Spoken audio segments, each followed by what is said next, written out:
Okay. So good morning, everyone here in the auditorium. Good morning, everyone that is watching on YouTube. Welcome back to the second day of the dialogue. I'm Daniela Theuer, and I'm guiding you through the second day of our journey here. So we hope you are well, that you enjoyed yesterday's reception, and that you're looking forward for our second day. And I want to remember that this 10th German-Brazilian Dialogue on Science, Research and Innovation is organized by the German Center for Research and Innovation São Paulo, DWIH, as well as FAPESP, the São Paulo Research Foundation, having the DAD, the German Academic Exchange Service, and the German Federal Foreign Office as partners. So before we discuss new approaches to the topic sustainable energy transition, we want to remind everyone that this event does not have simultaneous translation to the audience in the auditorium, just online. It's streamed on 2 YouTube channels, FAPESP in the original audio version in English, and with simultaneous translation at the DWIH channel. And later on, we would like to know your opinion about this 10th dialogue. So before you leave in the afternoon, please fill out the evaluation form. Those watching us online can simply click on the link posted by our team in the chat. And those who are here, we have QR codes here around, so please scan it and give your opinion. So I just wanted to show again what we talked about yesterday. So we had a nice opening session with the presence of the president of FAPESP, Mr. Zago, and with our counsel, Martina Hackelberg, and also with our director, Jochen Hellmann. Afterwards, we had a keynote session by Professor Veronika Grimm on challenges of the global energy transition and opportunities for new partnerships. Later on, we talked about how to accelerate this transition to a carbon emission-free energy system, and talked about energy technology innovation for sustainable development, and about the financial burdens for low-income households and the challenges for the energy-intensive industry. Today, we will talk about shifting development pathways, how to enable broader, deeper, and faster climate action. We will have a keynote speech here by Professor Joana Portugal Pereira. And afterwards, we will talk about the policy market requirements for a resilient and reliable lower carbon energy system. So we have a lot of interesting topics here, and how to shift the supply chain dependencies following the energy transition and the role of circular economy. And we will also talk about education, which is important to make this energy transition work. Afterwards, we will still have a final special session on funding opportunities for your research on this and how to link your scientific research with entrepreneurship possibilities.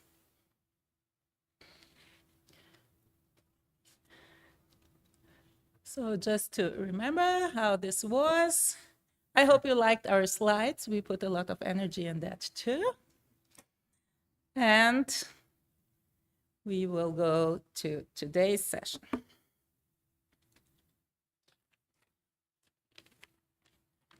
So the first point of today's program is our second keynote session in this dialogue, Shifting Development Pathways, How to Enable Broader, Deeper, and Faster Climate Action, to be held by Professor Joana Portugal Pereira.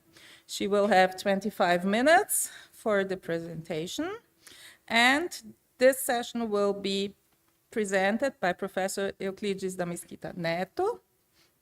He has a PhD in mechanical engineering from the University of Hanover, which he got with a DAD fellowship, as I heard. And Professor Euclides is full professor at the School of Mechanical Engineering at the State University of Campinas, Unicamp, member of the panel for special programs and research collaborations at FAPESP, and since last September, Executive Secretary of the Global Research Council. So, Professor Euclides, please, welcome.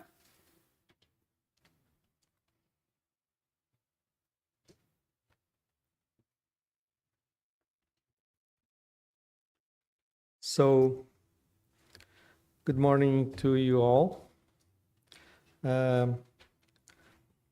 Welcome to this second keynote of this dialogue. As we just heard, the topic of the keynote is shifting development pathways, how to enable broader, deeper, and faster climate action. And to deliver this speech, I would like to present you to Professor Joana Portugal Pereira. Professor Joana Portugal Pereira is among a long list of international appointments, professor at the Energy Planning Program at the Federal University of Rio de Janeiro. She's an invited professor at the University of Lisbon. She's also a lead author on the IPCC Sixth Assessment Report and the UN Environment Program Emissions Gap Report. So, Professor Joana, please, the floor is yours.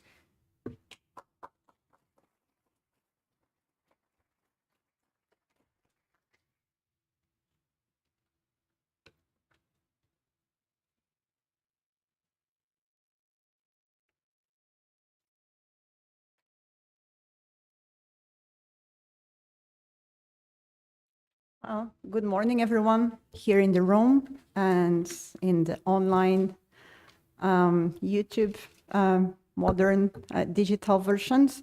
Firstly, I would like to thank FAPERGE and DWIH for organizing this event and the scientific committee for the kind invitation to be here, and Professor Euclides for the short introduction. So with no further ado, I think more challenging than talking about climate action is to keep my presentation in 25 minutes, and I'll try to be strict on that given the German audience here with us.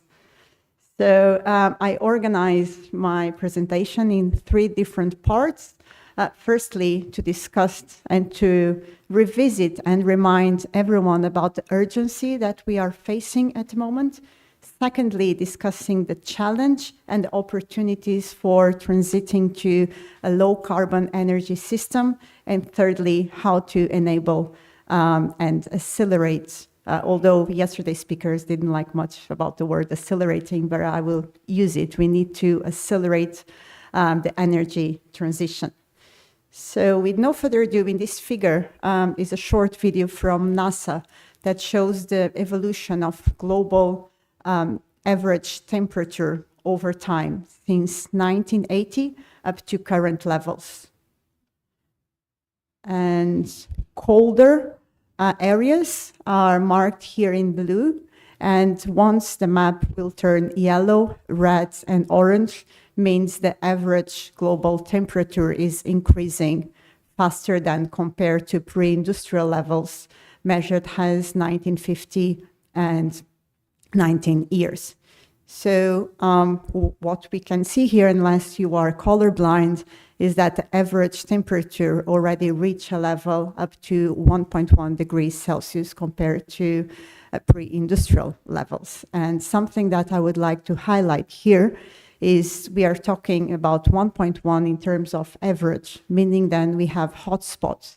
And one of the hotspots identified is actually here in the area of Northeast and further south in South America.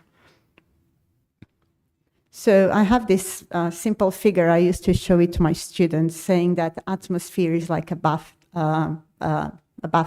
tube, meaning then we have taps representing carbon emissions, mainly from fossil fuel combustion and land use changes that are somehow compensated by drains. Those drains are oceans and land. And what we see currently is the tap is emitting faster emissions than the planet capacity to drain those. So a more scientific figure to show this, Here in this figure, we see the historical source of carbon dioxide emissions from fossil fuel and land use. And here I would like to highlight, I'm only mention about carbon dioxide emissions. I'm not discussing other greenhouse gases such as methane or N2O, and later on I will explain why. So what we can see here is an evolution of the emissions marked in gray that already reach up to 35 gigatons of carbon dioxide emissions over time, limited for emissions for land use. And what we see is the capacity for ocean and land to observe those emissions, to sink those emissions, is not being enough to compensate the high CO2 emissions from fossil fuel combustion. So we currently have a deficit of about 1 gigatons a year. And this might seem irrelevant for the audience here, but is actually meaning that the concentration of carbon dioxide is already extending the limits ever recorded in modern with scientific measures. So we have here the Kipling curve, and if we consider the pre-industrial levels, the carbon dioxide concentration in the atmosphere was about 280 parts per million. And when Faberge was created, that reached 317. And somehow, I'm not sure if there's a causality or not, over time, since Faberge creation, we reached this year 425 ppm. Of course, this is a joke. Surely Faberge has mentioned yesterday a long history record of actually supporting research on carbon dioxide and climate change mitigation. So just this shows how we cannot have simply correlations with econometrics and optimization models. So how are we so sure that climate change and the variability is actually due to human actions?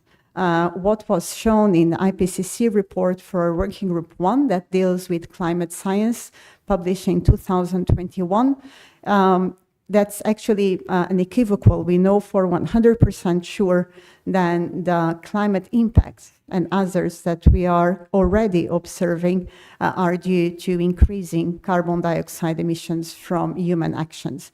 And we know this because we have records of observed temperature, as shown on the left-hand side of the figure. And on the right-hand side, we have two different colors of bars. The blue one, that is the results of our climate models without considering the increasing concentration of combustion of fossil fuels. And we see a basic and stable trend for temperature levels. And when we input in climate models the increasing concentration of carbon dioxide from historical combustion of fossil fuels, we actually can observe with quite positive precision the temperature that we are observing currently.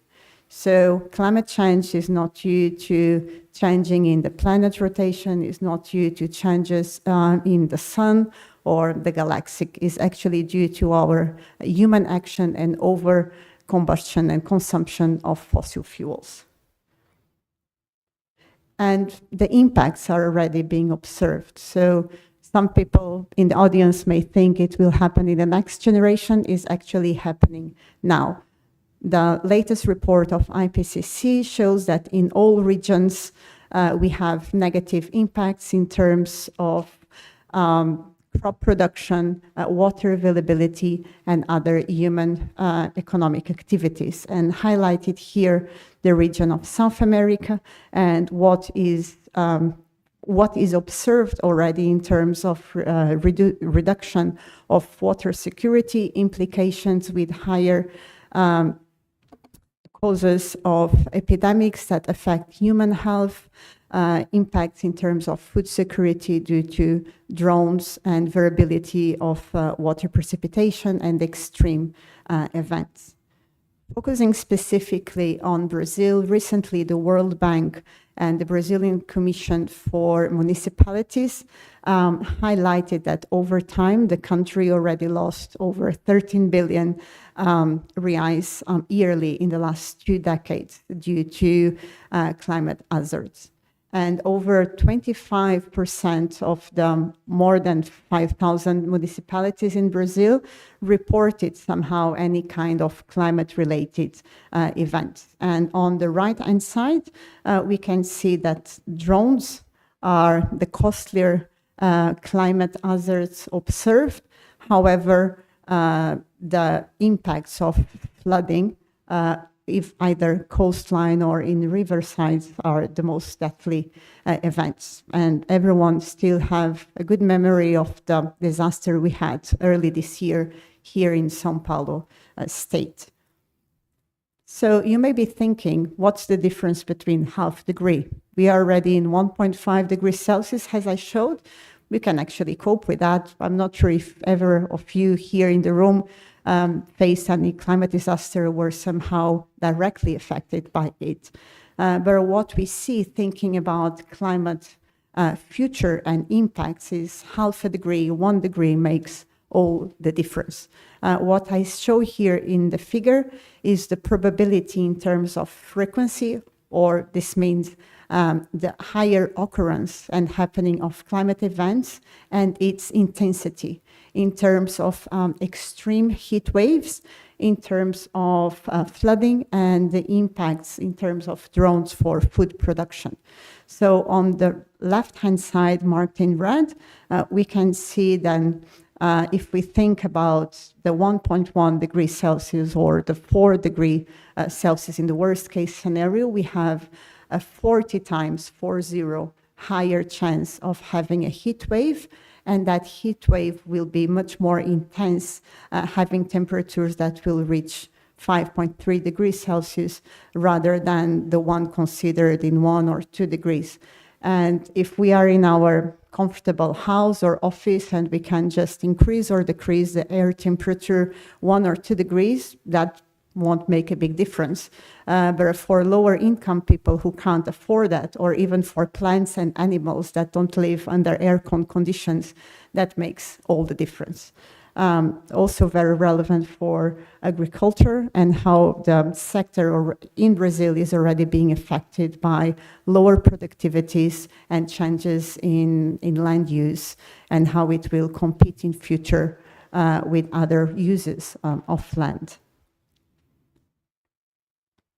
So as I showed here, and this figure, I find it very impactful because most of the people in the room are either baby boomers or millennials, as I am myself, and we would probably be either here or here. But for the next generation being born today, Generation Alpha, the digital people watching from home, some of the students here, Generation Z, just think about the possible futures we will have considering the actions we have now.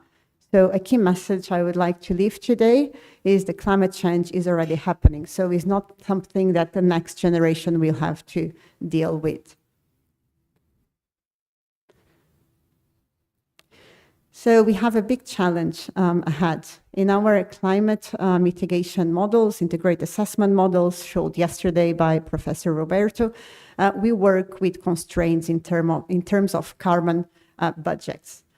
Because carbon dioxide is a cumulative gas in the atmosphere and virtually stays forever there unless there are strategies to remove it. Every additional ton of carbon dioxide adds on global warming. And when we talk about reducing emissions, that's not the same than saying reducing global warming. We can only reduce global warming if we artificially and engineer remove carbon dioxide. So when we talk about climate mitigation and reduction of emissions, means stabilizing and limiting. So it's getting less worse than the baseline scenario. And here in this figure, what I show is the carbon we have left, let's say the carbon budget we have left if we consider 1.5 degrees Celsius versus 2 degrees. So the target and the goal for 1.5 is virtually very, very challenging, and there's very high chances and probabilities that we use all the carbon budget in this current decade, at least following the historical trend that we have been observing. So a similar figure was showed yesterday, but I would like to reinforce its message. So we have global agreements, the Paris Agreement, probably everyone knows in the room, that was signed in 2015, ratified in 2016 by over 190 countries. So if we consider a baseline trend that we disregard Paris Agreement, we would probably reach a global warming level up to 5 degrees Celsius, as you see here marked in dark purple. And that's quite unlikely to happen because very successful Paris Agreement was signed and we are already in motion to implement climate strategies. So current policies actually would take us to a level of global warming above 2 degrees. And if we consider the current pledges assumed by Paris Agreement, we would reach a level of warming, depending if we consider conditional or unconditional pledges from countries up to 2.4, 2.6 degree Celsius. So what I would like to highlight here is we currently have an implementation gap, meaning the countries sign an agreement and what are promising now, the pledges announced, are not being implemented effectively. And it's nearly regarding to 4 to 7 gigatons of carbon dioxide emissions equivalent over time. But additionally, we have what we call a credibility gap. This was a scientific paper that was written and will be published in June in the Science Policy type of journal in Science magazine. This would not be possible to publish in an international organization with a governmental body because we are saying the countries are not being credible in their pledges. They signed something, we have a race for net zero targets up to 2050, but actually the first or the second article of Paris Agreement actually says we need to peak emissions as soon as possible. And I don't see any country signing an agreement or pledging to peak emissions as soon as possible. Our decision makers are very good in having targets and goals to 2050 because they won't be in power. Who will be responsible? I will be retired, I hope. Many people here, you are laughing, it's you. Probably, I hope the young people here will be in charge and who will be blamed for not keeping the agreements that was signed. So this credibility gap actually could reach the global warming above these levels I'm showed here. So what we need is actually turning this figure upside down. Probably the policymakers had a mistake and they should just turn it upside down to get the levels of emissions and the pathways that are required for well below 2 degree levels and net zeros. And that means we need to reduce emissions up to 50 to 70% in the current decade to reach eventually net zero emissions up to 2050. As I mentioned earlier, meaning we add no more carbon dioxide emission in the atmosphere. It's the only way we stabilize, not reduce, stabilize global warming. So in IPCC, in this working group 3 on mitigation, this figure was also shown yesterday, but I would like to reinforce that we have different ways, different pathways, different strategies to limit warming up to Paris Agreement levels. And I highlight here the 5 pathways that we're considering in the report. There are different ways, but are all involved far-reaching, challenging and unprecedented reductions in greenhouse gas emissions. And those entail several challenges that I will detail in my next slides. So this is a typical figure in our beautiful models for optimization that consider reducing to avoid the overshooting and to limit the global warming, we need to reduce and phase out combustion of fossil fuels. We are talking about coal, natural gas, and oil derivatives. And hard to abate sectors such as heavy industry, aviation, shipping, those sectors who have serious troubles in reducing their emissions, those would be compensated by strategies to remove carbon dioxide. So on the left-hand side of the figure, we see the equivalent emissions from oil and gas, fossil fuels, and they decline steadily up to 2050, and those are compensated by what we see here on the right-hand side in green, the bars from carbon dioxide removal strategies. Yeah, that's simple only in our models, and not even in the models, I tell you. And our research teams knows how challenging it is to solve some scenarios with very stringent carbon budgets. Unlike past energy transitions, we don't have an obvious benefit either for producers or consumers to move from fossil fuels to low carbon strategies. The oil and gas industry is bloody efficient, has all the logistics and the infrastructure and efficiency in motion for the last 100 years. So renewable energies at the moment are not seen as a new mainstream technology. And in some sectors, they are actually seen as a poor version of the current oil and gas technologies. And we already know all the cards in the game. We are not thinking about a new energy career. The advanced fuels, hydrogen, have been studied for the last decades. When I was a PhD student, I was dealing with advanced biofuels. They are still advanced today, but they didn't advance. And I had the card, I need to rush up. So substituting oil and gas is not trivial, as we've seen yesterday. Unlike all the scenarios that I showed here in the red line, we see countries are still announcing new extraction of oil and gas and coal. And why? As you may be aware, for shipping, for aviation, for electric vehicles, we see the weight of the alternative careers compared to the weight of a plane or a ship or a car is actually much higher. So we would have the sense, or we are transporting hydrogen or biofuels with no space enough for the duty. And something similar we see in that sense, the autonomy of those alternative and low carbon careers are actually much lower than the current ones we have. Another aspect is actually the world needs more energy. Yesterday, we had a session on energy poverty. We still have a high percentage of the world population without access to energy.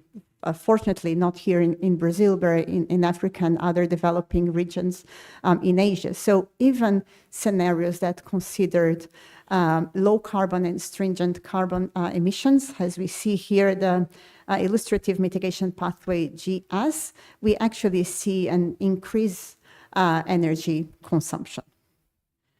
And it's difficult to change lifestyles. No one wants to change. I'm sure no one wants to stop eating meat at lunch or dinner.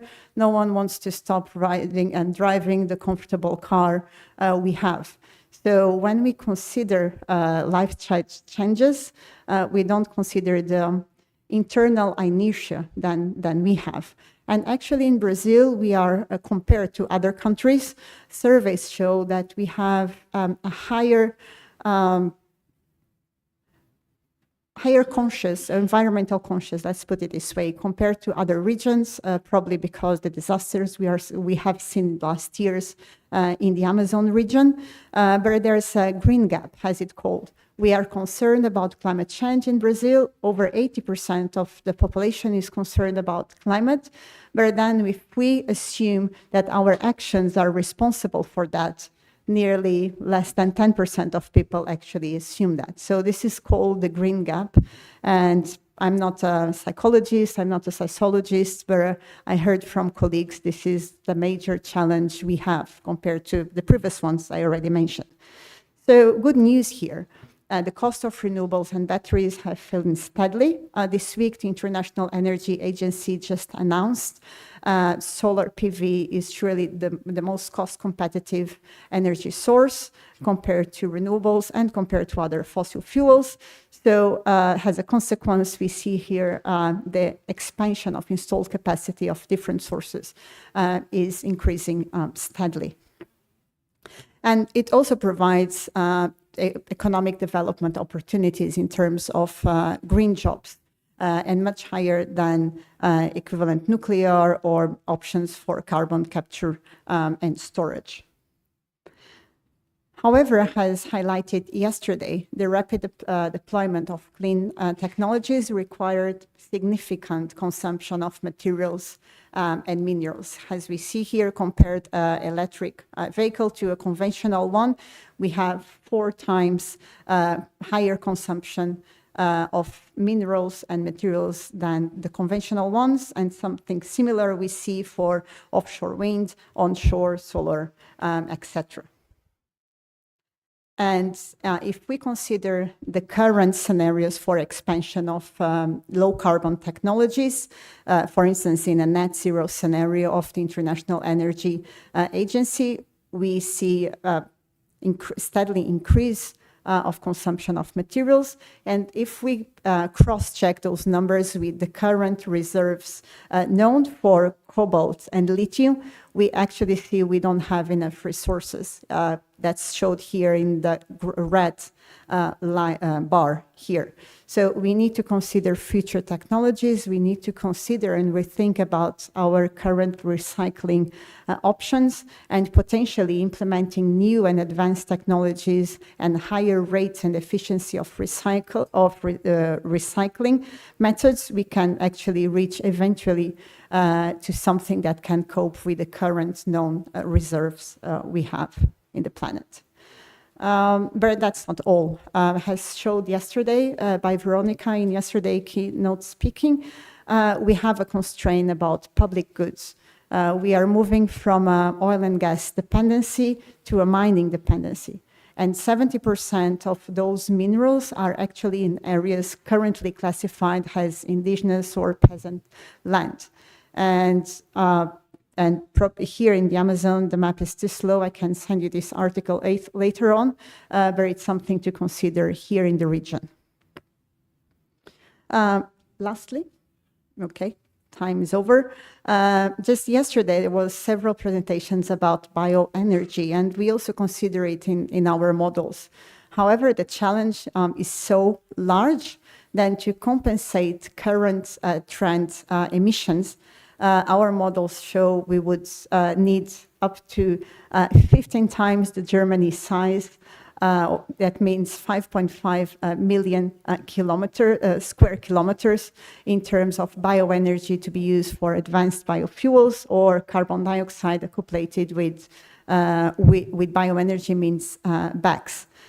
If we consider more early actions,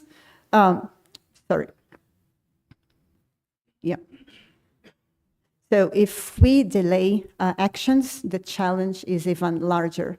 And it would mean 27 Germanys in terms of size, nearly 10 million square kilometers for reforestation, and other kind of land-based carbon dioxide removals. And that's not plausible, and that would mean to have direct conflicts with land use. So my time is over. I won't delay you much, but surely we need public policy, green financing, international cooperation. That's what we are doing here. And last but not the least, very well-informed consumers. I had the last slide that shows that how energy transition relates to other SDG goals. I will leave you the slides later. So my takeaway message before they turn off my micro here. The good news, so I don't want to be pessimist, we are actually facing a record low cost of renewable energies, a fast expansion of installed capacity. We have a record number of climate policies. Nearly all countries, all major economies announced net zero targets. And if those are serious and credible, they would put us to a world below 2 degrees Celsius by the end of the century. And we are far away from the worst case scenario that was assessed in IPCC in the previous report in 2015. The not so good news means we are far from peaking emissions despite the announced climate mitigation strategies. It's almost unavoidable to reach 1.5 degrees Celsius within this decade, and climate action is far too slow to cope with the current challenge we have ahead. And well, there's no simple answers. So I leave here the chapter. I participate in IPCC in the working group 3, if you want to know more about it. And thank you very much for your time and for your tolerance. I was 5 minutes longer. Thank you.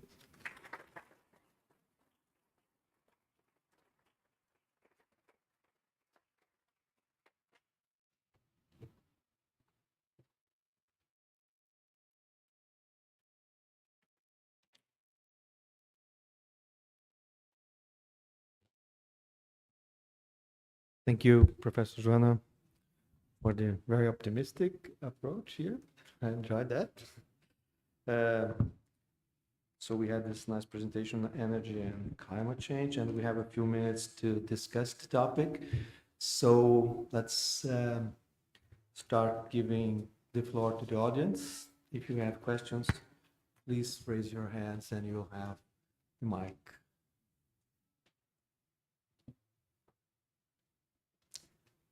Apparently you were very convincing.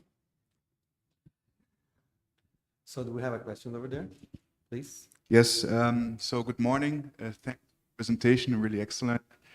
My name is Kayo, I'm from Siemens Energy, and you mentioned briefly about this energy transition being especially challenging because different from the other ones, you don't have a business drive to do the change. So what do you see here? Is there, in this field of making this energy transition, you know, affordable for the businesses as well, how is this being debated? So what are the trend lines here to make it an affordable business companies as well?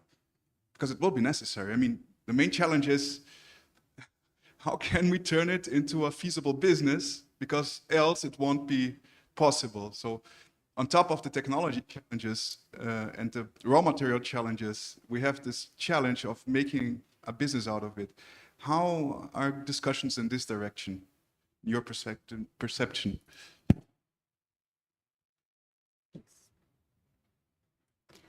Thank you, Kayo, for your question.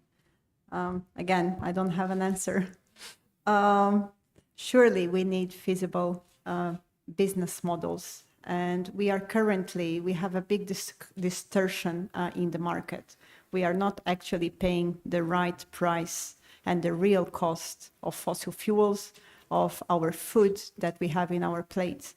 If we convert the preserved subsidies, direct and indirect incentives for high carbon industries, oil and gas, coal, the inefficient use of fertilizers in agribusiness, in the livestock sectors, we could surely increase resources for green financing. But this is the short answer, and surely is not an easy task. Very in short, we need to rethink about our economic and financing system. Thank you. We have Professor Markovic here.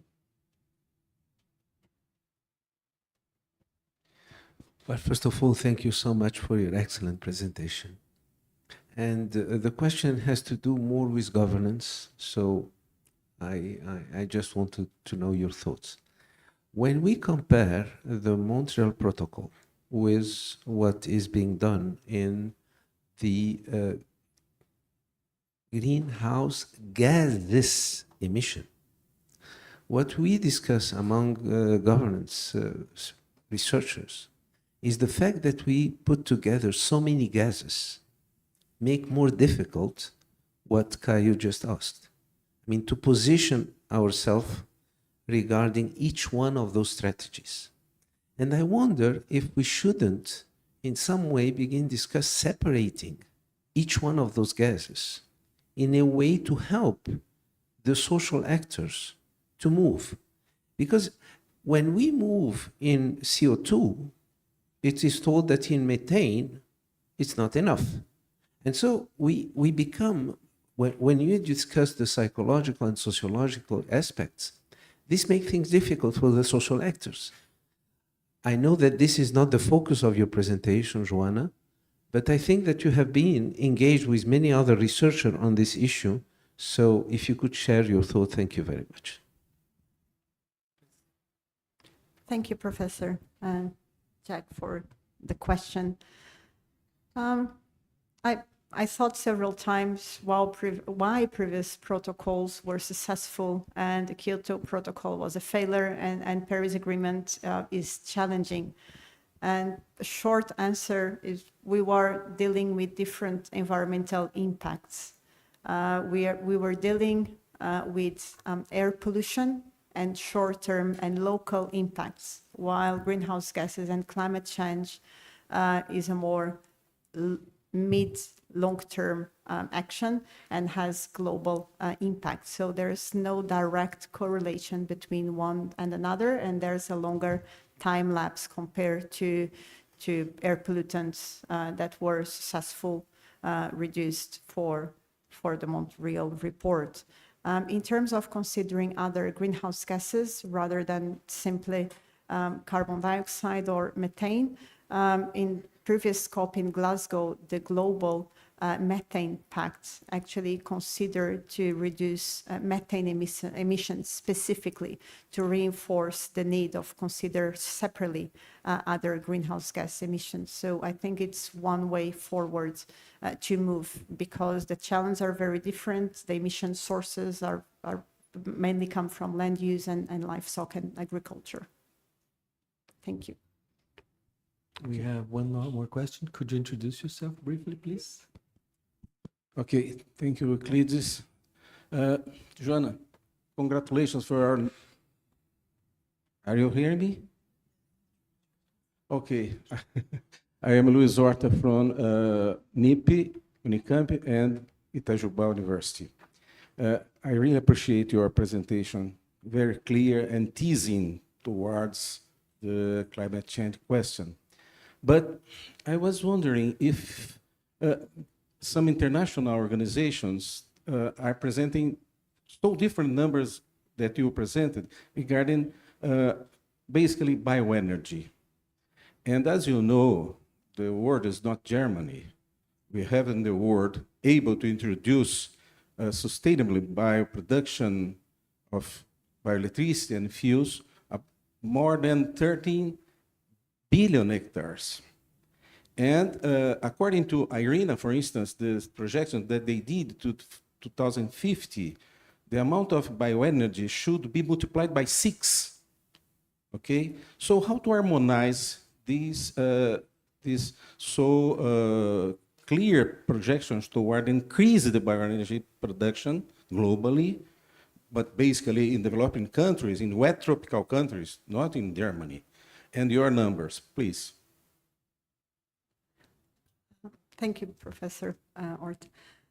Well, The numbers I showed were not for Germany. I just compare it with Germany because we have the audience here. In terms of Brazil, would mean one Brazil if the country is 8 million square meters. Actually, different agencies and reports, they all harmonize and they reach an agreement in terms of the need to expand bioenergy, either to get neutral emissions or negative emissions to compensate the hard to abate. The diverse and the probably conflicting numbers is the amount of dependence and the conflicts provide for related to other land ecosystem services such as food security, water availability. Bioenergy is surely part of the solution, but we need to consider the limits of resources and the implications it may have to other dimensions beyond climate change. And in our sectorial analysis, we see the aviation sector moving to drop-in biofuels. We see the shipping sector going to advanced drop-in biofuels. And actually, when we assess with integrate models, we see we don't have enough resources for both targets, for instance, at least not with the current technologies that we have today. Thank you. We are running out of time, but perhaps we might have a quick time for a quick question, please. Over there. Hi, my name is Larissa Basso. I'm from the Institute of Advanced Studies at USP. And my question is very brief. Do you know of any pilot project or, I don't know, any type of initiative that could be scaled up to bring this faster climate action? So something that is working, because we know a lot that is not working. Thank you, Larissa.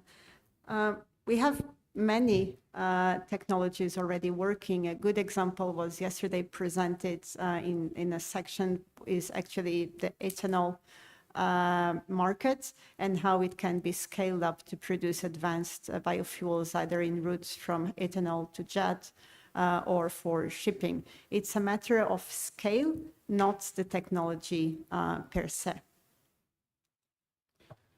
Thank you. So with this, we close this session, and I'd like to invite you to thank the keynote speaker again, and let's move to the next session, please.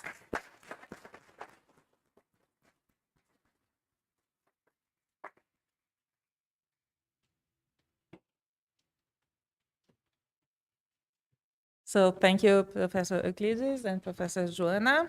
I would have a lot of questions more, and I imagine that also our audience, but we don't have the time to discuss all now, so I hope you can join our speakers at the break times, so to talk a little bit more about all of this. So now we will have the panel Policy and Market Requirements for a Resilient and Reliable Low Carbon Energy System. This panel will be conducted by Professor Carlos Eduardo Pellegrino Serri, one of the members of our scientific committee. And Professor Serri is professor at the Luiz de Queiroz College of Agriculture from the University of São Paulo in Piracicaba. He is advisor to numerous national and international organizations, as well as national governments, and one of the 5 Brazilians on the British Reuters list of the top world's most influential climate scientists. We are very happy to have you here and in the committee. Each panelist will have 15 minutes for a lecture, and after that, the chair will moderate a discussion among the speakers and with you in the audience. Professor Carlos, the stage is yours. Acho que eu já vou sentar ali.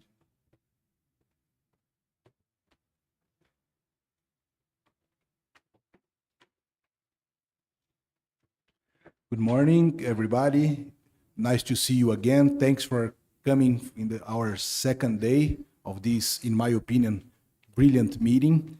It's an honor to be part of these activities here with some colleagues. I am learning a lot. I learned a lot yesterday, and I'm sure I will learn a lot today. We already started with this excellent presentation from Professora Joana. And now we have, as Daniela kindly said, we have now a section on policy and market requirements for a resilient and reliable low carbon energy system. I would like to invite all the three distinguished speakers to join me. So I'm alone here. I would like to have you guys together with me here and then in the table, please. So I would like to welcome Professor Michael Buxtig. Please.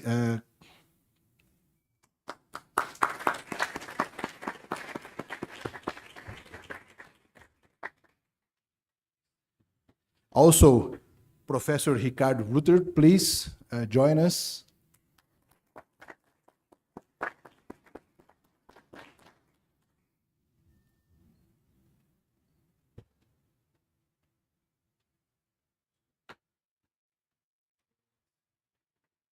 And our colleague Caio Klesing-Pandolf, please join us.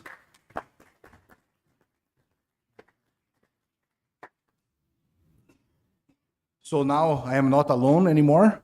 So I have my friends here with me. Thanks very much for being here.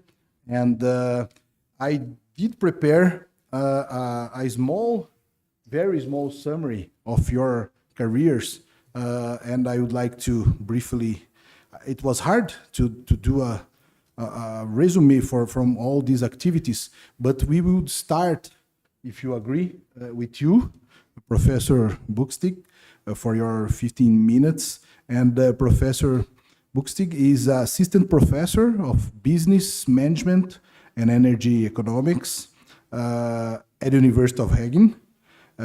His research focuses on market modeling and the analysis of policy instruments and their interactions with sustainable energy markets. So I could not see somebody with a better fit with you, three of you guys, for this section.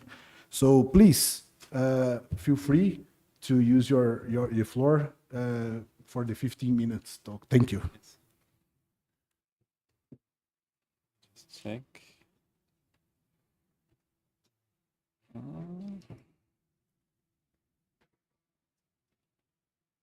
I don't find my presentation, but can't find it. Take out. Okay, It's not.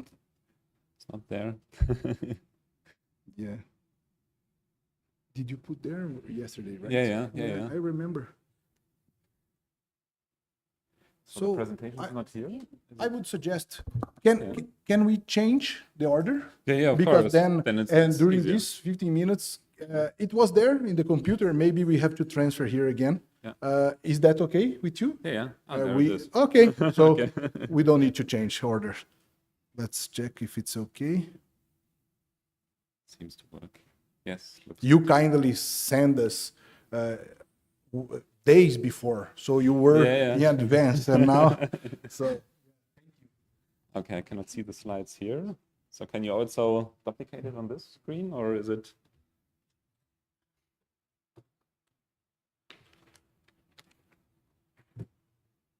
Maybe I will just start, so it's to lose not more time. So many thanks for the kind introduction, and also thank you very much for the very excellent keynote speech. So I think in some parts I will also relate to the challenges that you mentioned, but I will then also relate to the energy market design options that are at hand and are discussed, particularly in the European context. Yes, okay. Just one moment.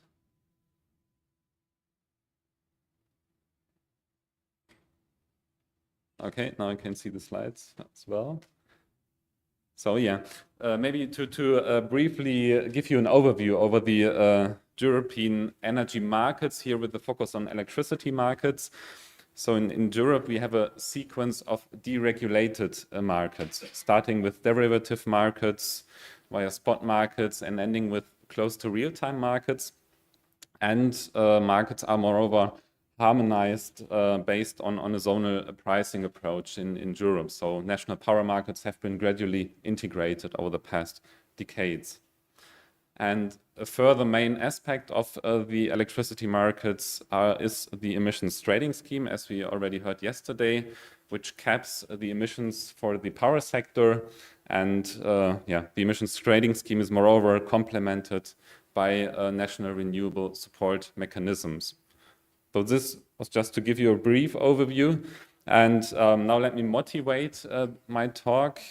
We already talked about accelerating renewables expansion, and here we actually are facing the let's say, issue of moving targets. So here on this slide, we see actually the scenario of the German transmission grid system operators that are planning their grids every 2 years and have to publish a grid development plan.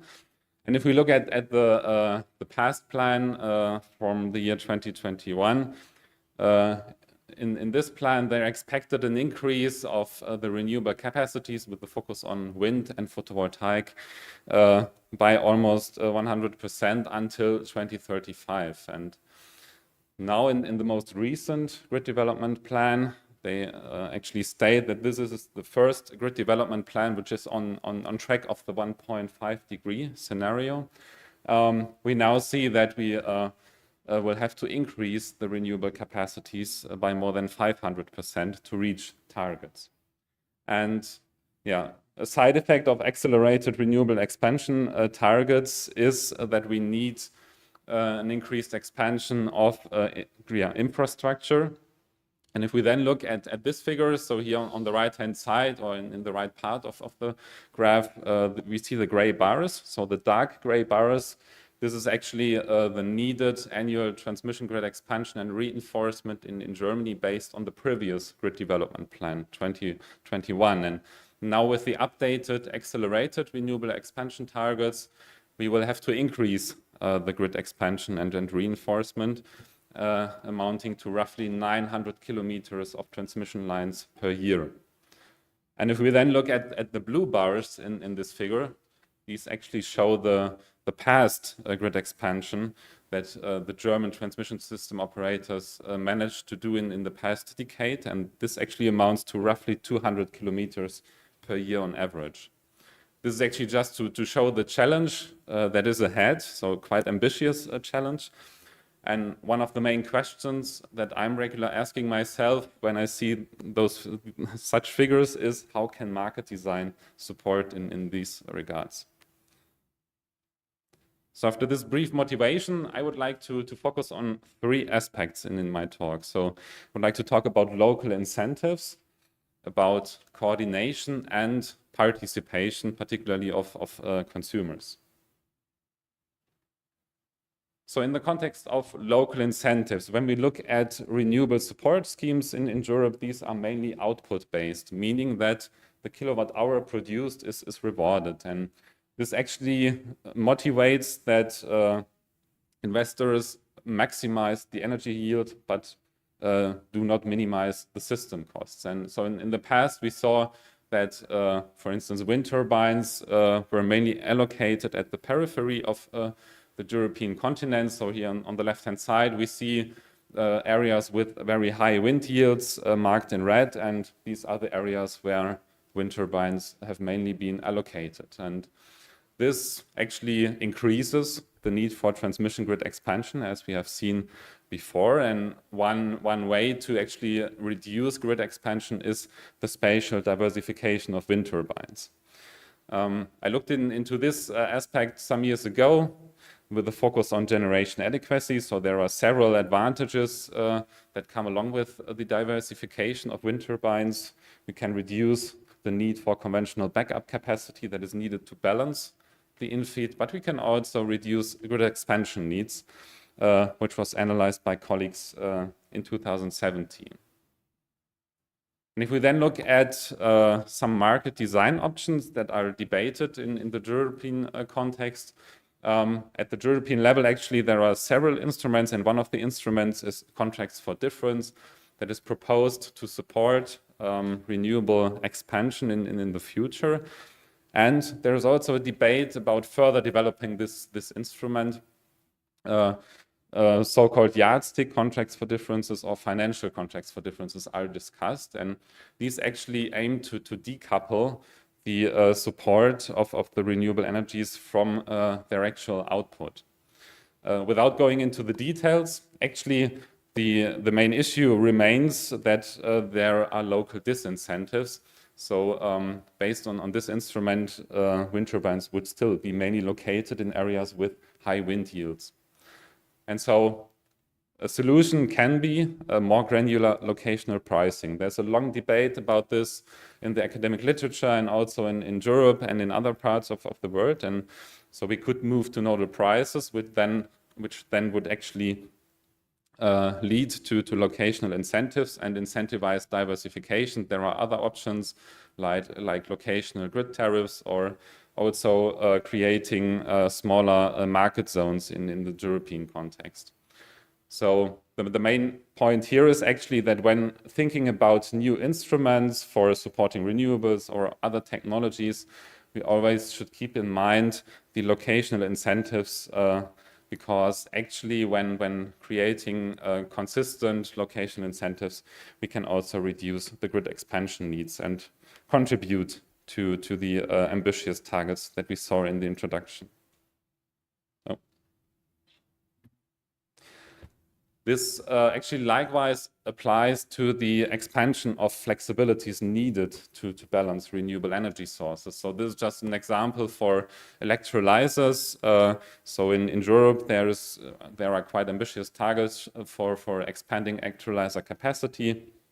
And here, again, the large bidding zones in electricity markets weaken local incentives also for the allocation of flexibility options. And we looked into this in a recent paper, how the splitting of the German market zone, so splitting the market zone into two zones, would impact the allocation of electrolyzer capacities. And one of the findings is that also by changing the zonal delimitation of the European electricity market, that we can reduce grid expansion needs.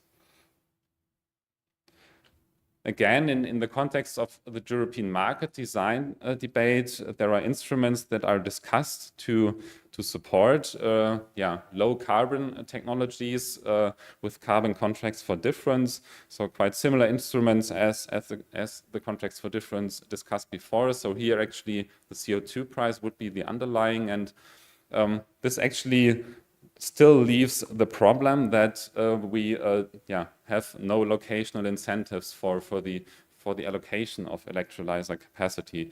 This is actually due to the fact that the costs for electricity and transport drive local incentives for electrolyzers, as electrolyzers consume electricity to produce hydrogen.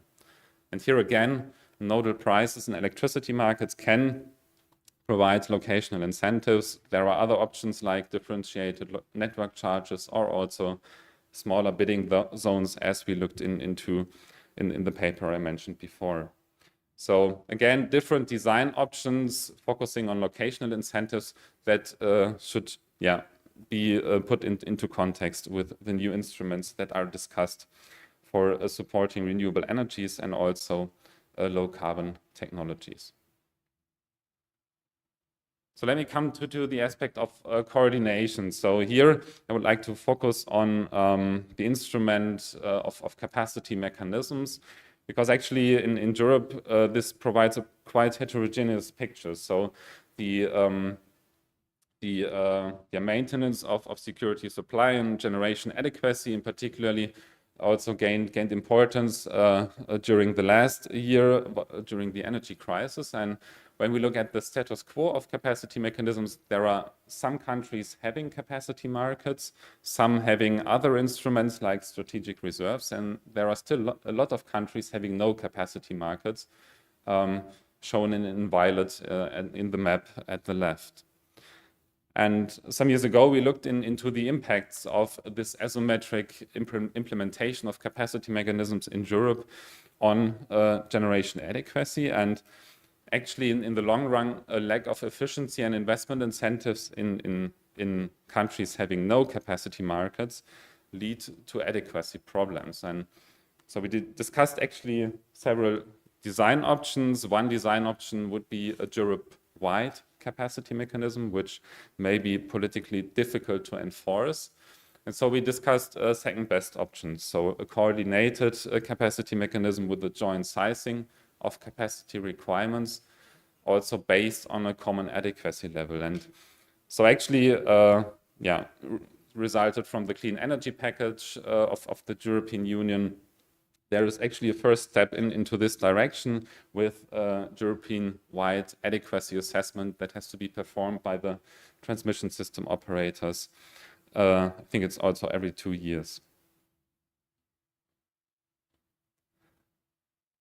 So let me come to the third point before concluding this presentation. So when we think about the role of end consumers and also the concept of prosumers, so households having a solar PV and consuming electricity, we can think about their participation also in electricity markets, which may have positive impacts on reducing CO2 emissions, on providing flexibility, and in the end also for reducing the need for grid expansion. And here the concept of energy communities is discussed in the context of the European market design debate, which actually aims to create a local network of consumers and producers exchanging electricity and energy at a local level. And here, this concept is actually in the beginning, the design of products and tariffs is one of the issues that is ahead of us. And in a review of scientific papers that we performed last year, we looked into the aspect of the role of user preferences in the tariff design in the context of e-mobility. And one of the findings was that in the studies published, so we looked into more than 600 studies, that a tariff design without the consideration of user preferences shows low impacts. So yesterday we had the presentation from, I don't remember the name, the colleague from Bosch, who also mentioned the concept of vehicle to grid. And actually, when we think about high shares of e-mobility, it would be actually a threat to the system when all people charge their e-vehicle at the same time, so-called the dump charging of electrical vehicles. And so here we actually need a design of smart tariffs, of smart products incentivizing a smart charging of these appliances. And in the context of design options, it's not really a design option, it's rather an aspect that is relevant for further research. We actually need to understand the value of flexibility from the perspective of users and also from the perspective of grid operators to create an efficient provision of flexibility between energy communities and grid operators, in the end reducing the need for grid expansion and increasing the efficient utilization also of existing infrastructure. So the value of flexibility here actually, to maybe give a bit more context, means that when thinking about the end consumers consuming electricity or having the opportunity to shift their electricity consumption, this is usually associated with further, let's say, soft factors like convenience and usability and comfort, and all these aspects affect actually the value of flexibility that is then actually needed to design adequate tariffs and products to incentivize a system-friendly behavior of consumers. So let me conclude. In the context of local incentives, I think here we can conclude, or I would argue that when implementing new instruments, we always should keep in mind that we consider the locational incentives that are associated with new instruments. And in the context of coordination, here I focused on capacity mechanisms in Europe, but this can be translated to other instruments. Here we actually should avoid unilateral actions. So when implementing new instruments, new market design options, particularly in the European context where national power markets are integrated, we should actually align on these options. And in the context of participation here, the main conclusion is that we need a design of consumer-oriented products and tariffs to guarantee an, let's say, efficient integration of consumers into local and also wholesale electricity markets. So thank you very much for your attention, and I'm looking forward to the discussion.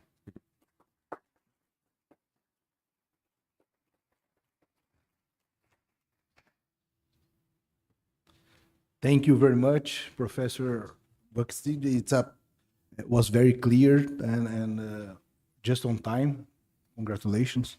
I think we are going to leave the questions and the dialogue for after the three presentations.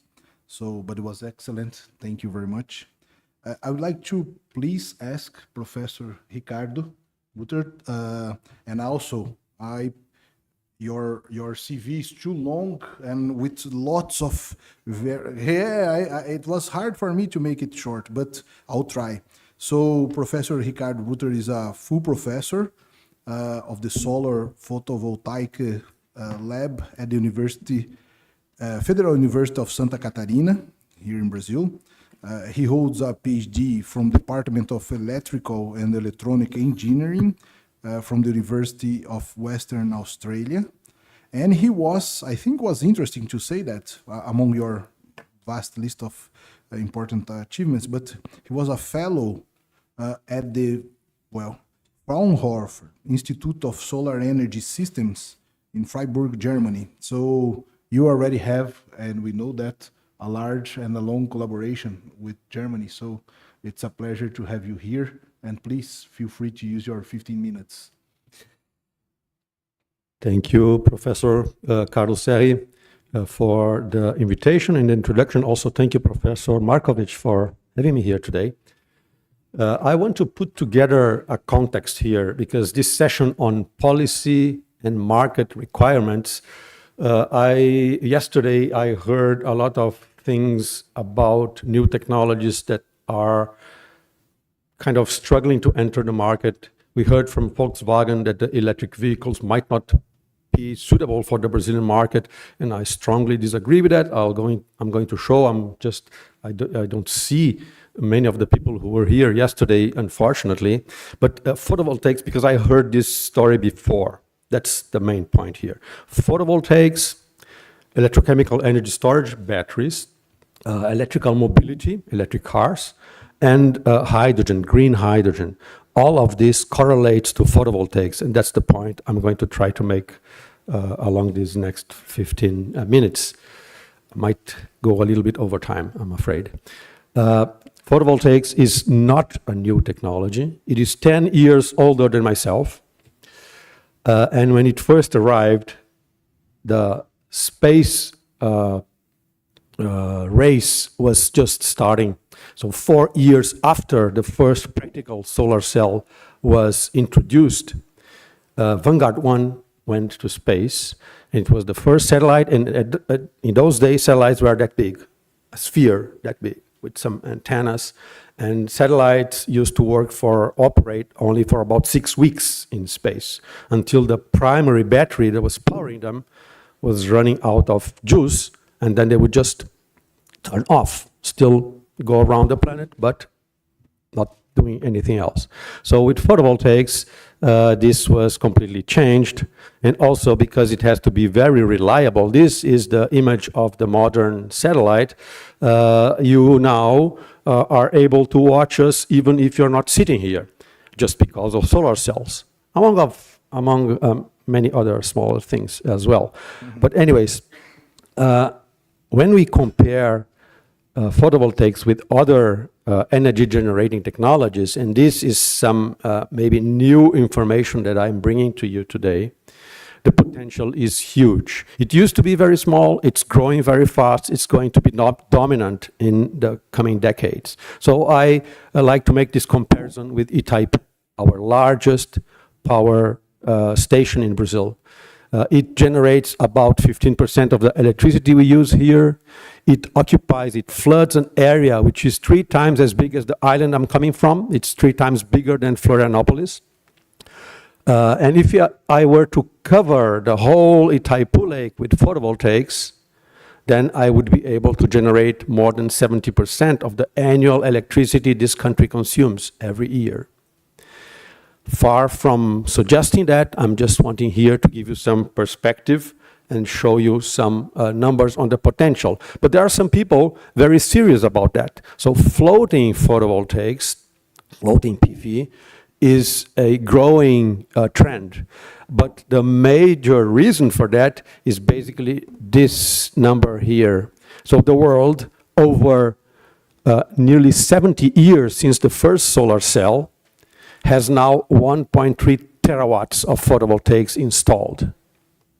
If we would cover the whole of the Brazilian flooded areas from hydropower, we would be able to install 8 terawatts. Okay, so that's again just to give you some perspective and the reason why it is so attractive to some huge companies. So photovoltaics everywhere. And photovoltaics has become so cheap, and together with wind, that today you don't bother optimizing your area for receiving photovoltaics. Look at this. You have photovoltaics facing every direction because it's become so cheap. And you also have, and Sari will like that, photovoltaics on agricultural, to assist agricultural activities. Agri-photovoltaics. So agri-photovoltaics is you make your solar cells higher up, and then you use the land and optimize the land for crops that don't like the full sunshine. So now this is also some new information for you probably. If you look at these 7 bars here, this is year after year, the amount of photovoltaics that has been installed in utility scale, large area power plants all over the world. Okay, it's growing very fast. If you compare that to wind, and if you compare that to all the others, it's now 7 years since photovoltaics has been the fastest growing segment of the new energy production market. Okay, this is probably new information for you. What's going to happen, what has just happened and what will happen. So in 2017, installed capacity of PV has surpassed that of nuclear. This year, it will surpass that of hydro. In a couple of years, it will go over gas and coal, and by the end of this decade, photovoltaics will have a larger installed capacity than all the others combined. This is probably new information for you. When I started over 30 years ago working on PV, it was a joke. Everybody was making fun of what I was doing. It is incredible. Nobody, not even the most prominent energy consultancy companies, could foresee that happening. So this is also probably going to happen with electrochemical storage, chemical batteries, with electric vehicles, and with green hydrogen. And they all need new energy, and new energy will come from photovoltaics. And the main reason for that is cost. It is not because it is cute and because it's environmentally friendly. It's cost. And you see here the cost reduction that has happened. And here I draw now the discussion to what the German government did in the early 90s.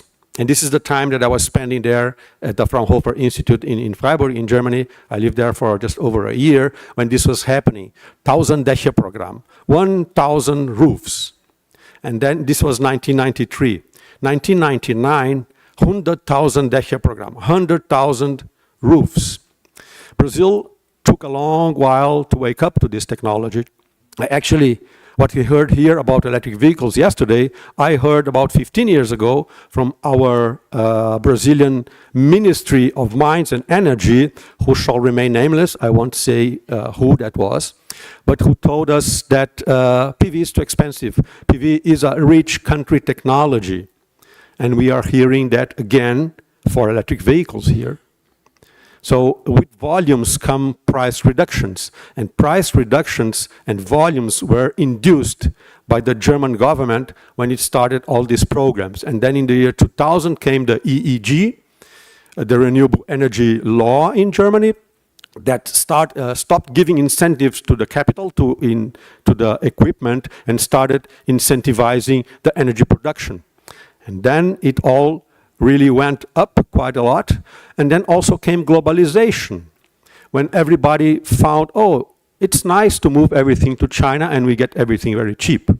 And now we are suffering the consequences of that, and everybody is going back to what we were doing before and trying to bring industry back to the countries. But basically, cost reduction is the key driver. PV in Brazil.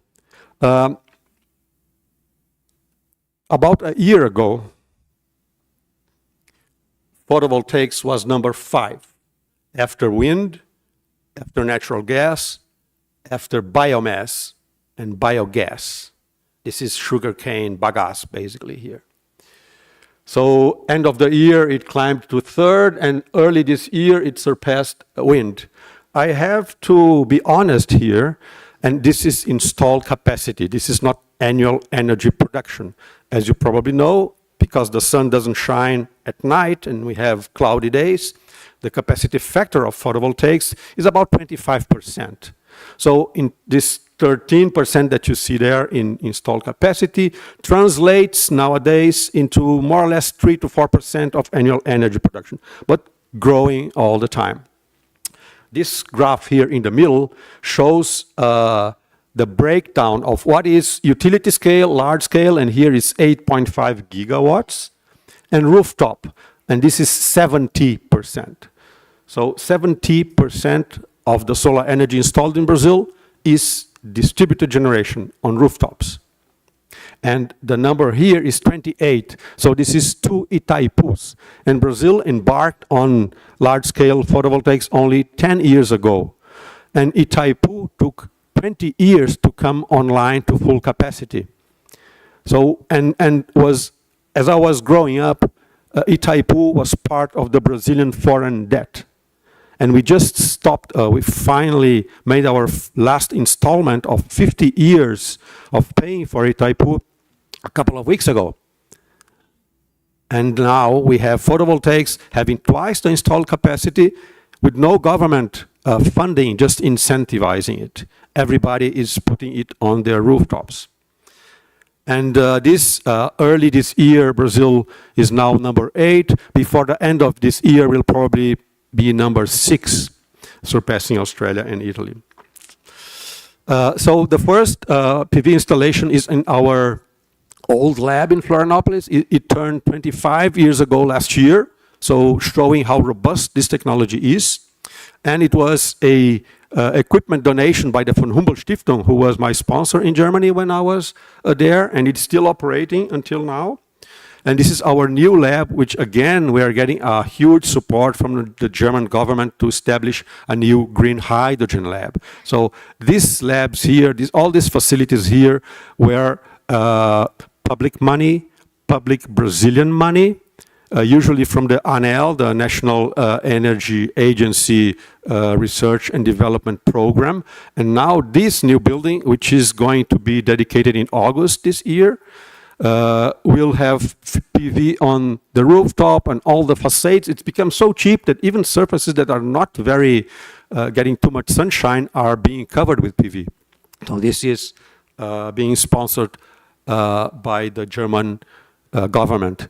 So end of this year will be fully operational, producing green hydrogen from solar electricity. Now I want to move on to electrical mobility, and I want to show you that, I want to go over this a bit further, that passenger cars, small vehicles, their footprint is enough to cover it with solar, and the byproduct of solar is the shade that you want to park your car under a shaded area, which is enough area to power your car. And here, I don't want to bring anger because we need to build empathy with everybody, but I have also some surprising numbers for you here. When I produce ethanol, first generation ethanol from sugarcane, 1 hectare of sugarcane produces over a year enough ethanol to make one flex fuel car drive more or less 1.5 round the world trips. 1 hectare of sugarcane. Now I'm covering the same hectare with photovoltaics and having an electric vehicle. The same model, same make, but it's electrical now. It needs electricity and it will drive a little bit more. But it is not a little bit more. It is much more. Much, much, much, much, much, much more. I'm sorry, it's the physics, okay? 2 main reasons for that. Photovoltaics is 100 times more efficient than photosynthesis. 2 orders of magnitude. And electric motors are 3 to 4 times more efficient than ICEs. So here you have your 466 times around the world with 1 hectare of photovoltaics powering an electric car. So I have a video here, and this is when I'm going to be a bit over time, of our electric bus that has taken a lot of cars out of the streets of Florianopolis, commuting among the campus and our lab, which is far away from the campus, as you will see now. Nós estamos no ônibus elétrico da Universidade Federal de Santa Catarina. É o primeiro veículo elétrico 100% a bateria que é carregado com energia solar fotovoltaica. A energia solar não está integrada no veículo, ela está integrada na nossa edificação e todo o saldo energético que é injetado para a rede é usado para o veículo para ser carregado para fazer os translados do Sapiens à UFSC.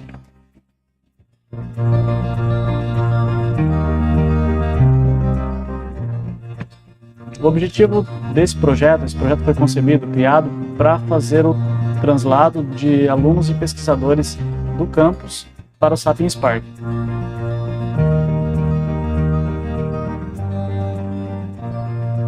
É um trajeto de 26 quilômetros, então nós precisávamos de um transporte mais eficiente, que pudesse trazer a equipe de forma que pudesse empregar esse tempo em trabalho.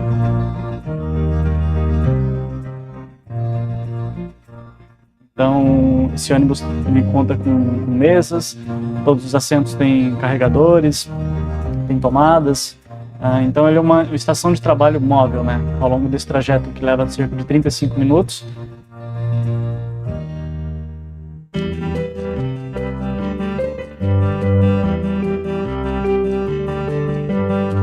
Toda a energia solar que é gerada neste ambiente aqui no laboratório, parte dela é usada para o laboratório e a outra parte é usada para alimentar o ônibus. Então o ônibus, o único ponto de recarga do ônibus é aqui no laboratório, o único lugar para plugar ele na tomada é aqui. Ele faz 5 viagens regulares por dia, todos os dias da semana, e para fazer esse trajeto, cada vez que ele faz uma volta, ele precisa chegar aqui e se plugar na tomada.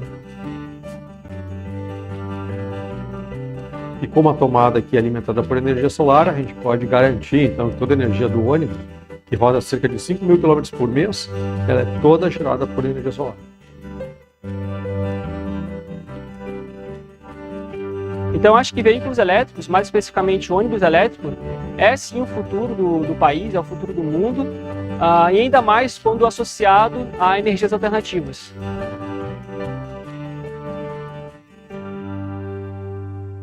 Apologies to our German colleagues for the lack of subtitles in English. No, come on. So it's as you notice, I like to go around the world. So the bus has already gone 3 times around the world on solar electricity alone. So it's a demonstrated technology. What is the problem This is project dated 2016. Why do we only have one solar bus? Because it's 3 times more expensive than the diesel bus. We need policies to establish volumes to overcome the price barrier. But what will happen with the batteries of all these electric vehicles? The issue of fast charging was discussed here yesterday, and fast charging, I asked this question, and fast charging requires infrastructure, not only the fast charger itself, but electrical transmission and distribution infrastructure.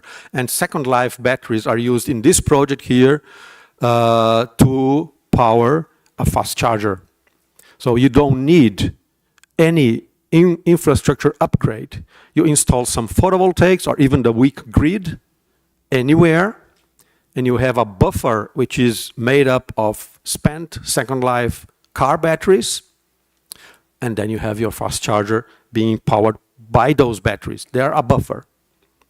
We have done this in our lab in many projects, and one of the most interesting one is this one, COVID vaccine fridge for the Amazon. 100 liters vaccine runs on one of these cans for a whole day, and is powered by photovoltaic. It's been running for over a year now with no problems at all. And finally, I want to mention green hydrogen. Hydrogen, to be green, needs to be produced using either wind or solar or biomass or hydro. So that is when it becomes green. And the main input of green hydrogen is energy, water, energy. So here you see that green hydrogen is much more expensive than gray, black, or any other color you might like. So what needs to happen here? And here is Bloomberg, the ones that didn't forecast the price drop in photovoltaics. But they are saying that in 2050, Brazil will produce the cheapest green hydrogen for export. And this is basically because Brazil has a very well-established energy market. You go to the Atacama Desert, you go to Africa, they have a huge wind and solar potential, but the market, the energy market, it's not as well established as it is in Brazil. And also Brazil is a common export market to Europe, to Germany, for example. So this is why they are saying here that in 2050, the cheapest green hydrogen produced with solar and wind will come from Brazil. Sorry to go over time. Thank you for your attention.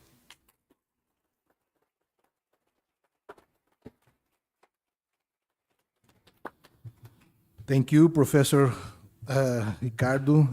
For sure, we will have discussions, I hope, after your talk. Very interesting, at least for me. Many new numbers, information. Thank you very much. Our last but not least, of course, presenter is Caio Klessing Pandolf. He's from Siemens Energy Brazil, the corporate innovation.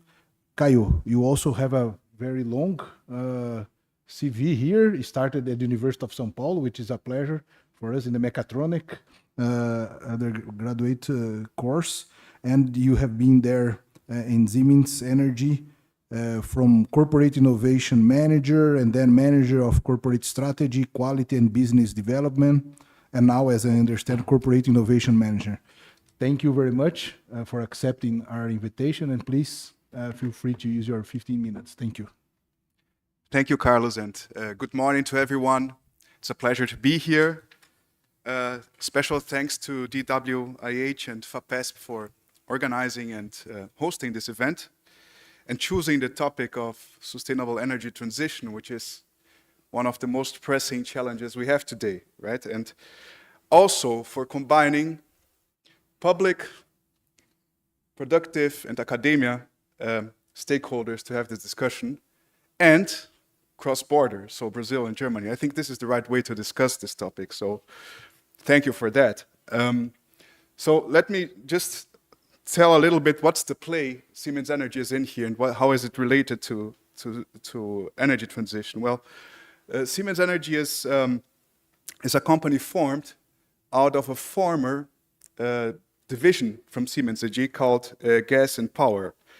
So it was spin-off in 2020, and now it's an independent company, and also holds around 98% of shares of Siemens Gamesa, which is a wind power company.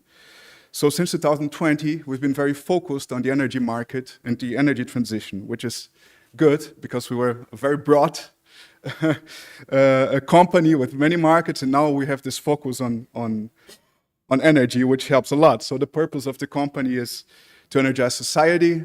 Its vision is to become the most valuable energy technology company in the world, and its mission is to support our customers in the transitioning to a more sustainable world based on our innovative technologies and our capability to turn ideas into reality. So it's basically what we're discussing here today. So that's why it's a perfect fit for us.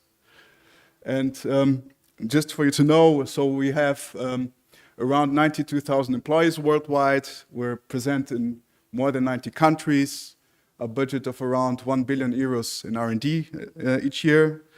Here in Brazil, we have a very strong footprint, more or less 3,000 employees, factories for transmission grid, for steam turbines and packaging units, all in the state of São Paulo.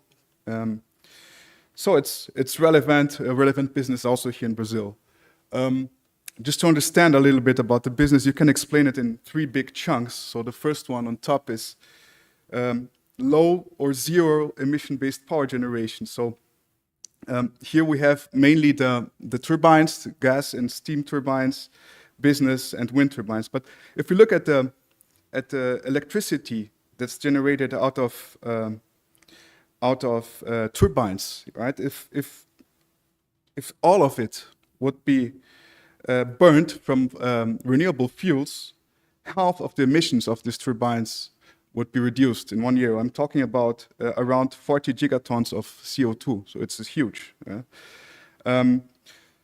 So we have the turbines, and we're working mostly on getting most efficiency out of these turbines and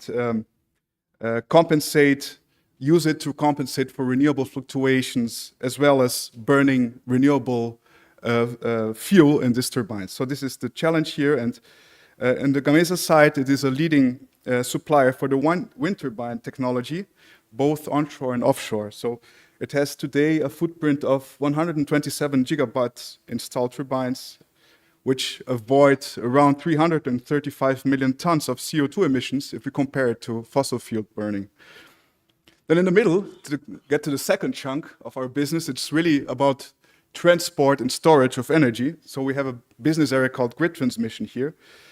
So the rising share of renewables, growing energy demand, and all of this stuff that we're discussing here make the grid more complex. And here we have the solutions such as transmission lines, high voltage transmission lines, grid stabilizers, storage, transformers, and all the switch gears and digital solutions for that, right?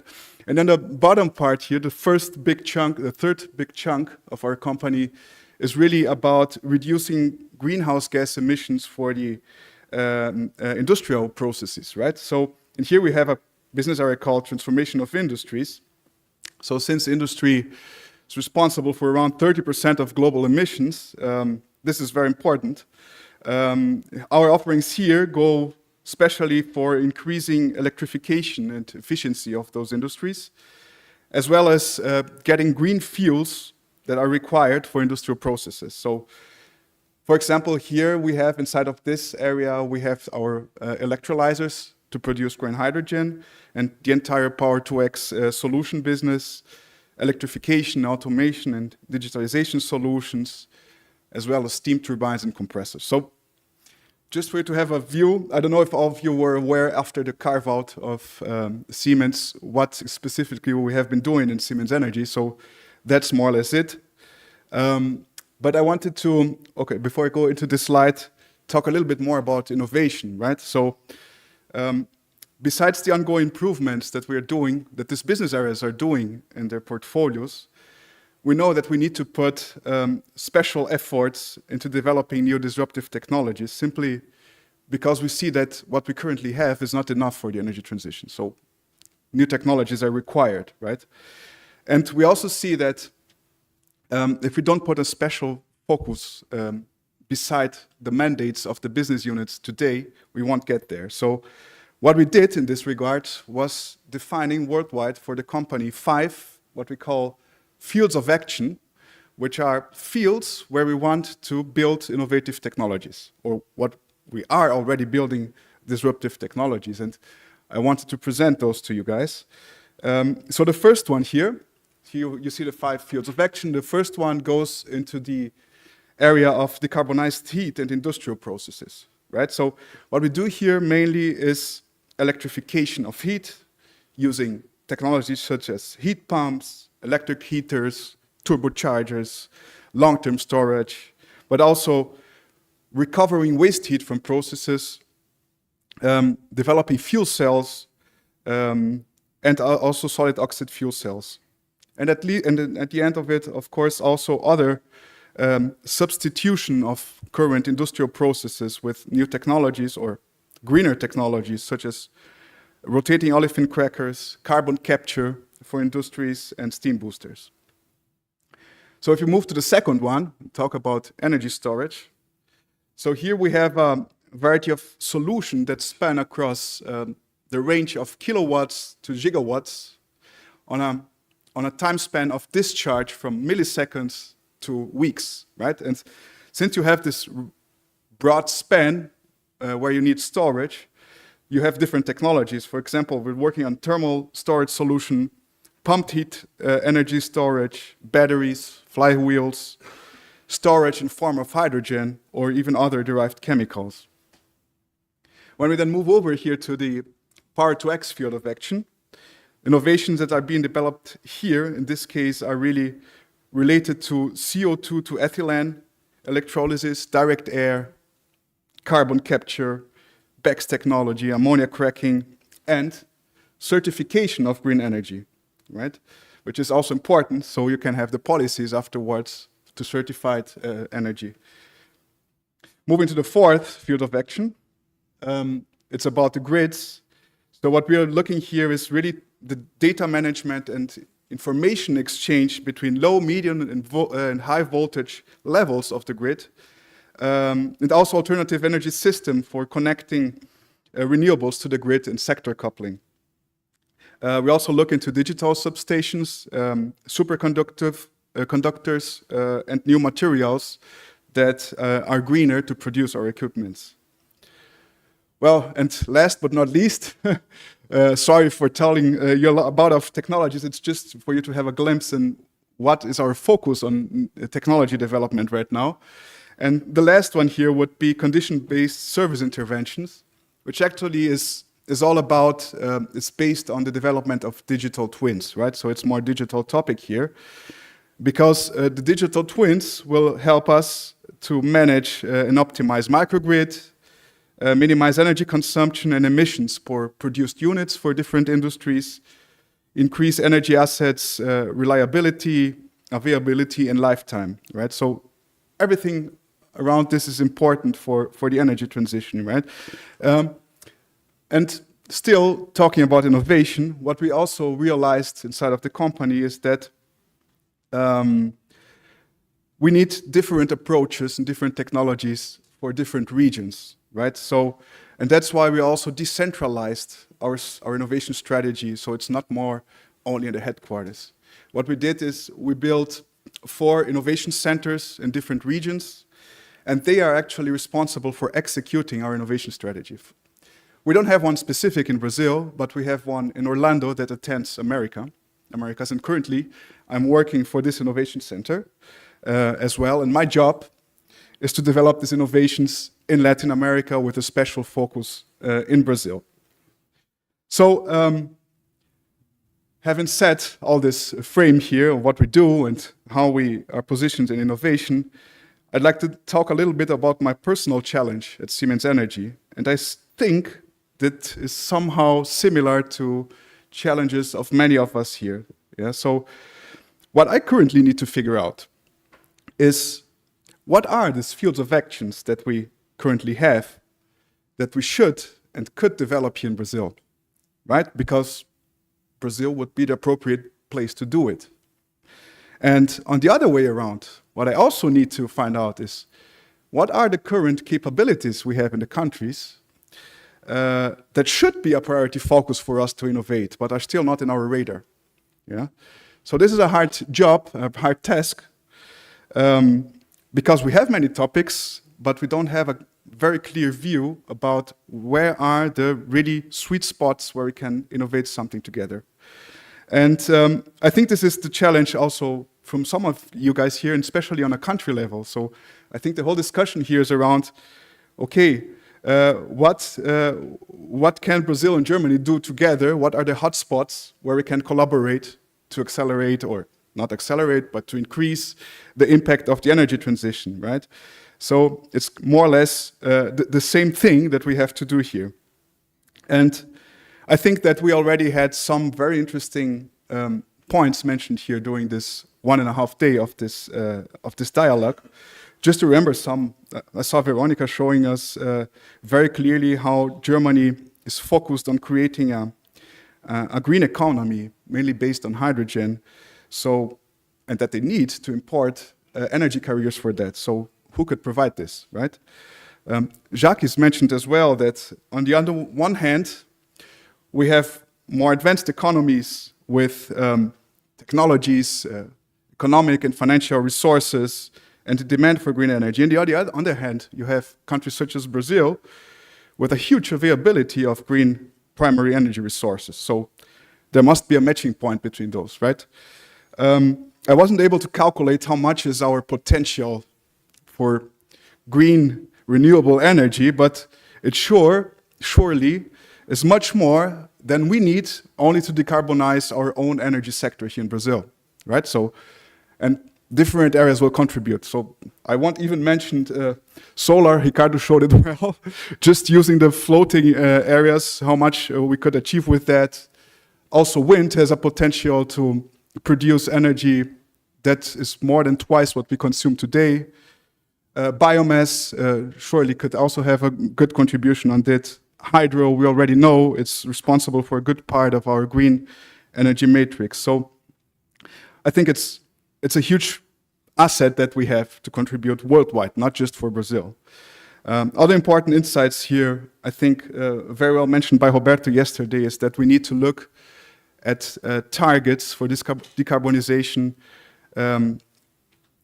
simultaneously for various sectors and geographies, because the required solutions will be different. The required plan to get there will be different. So I think this was very important. We mentioned biomass so many times here. So, okay, there are some conflicts or dilemmas here, but shouldn't we take a deeper look on that, right?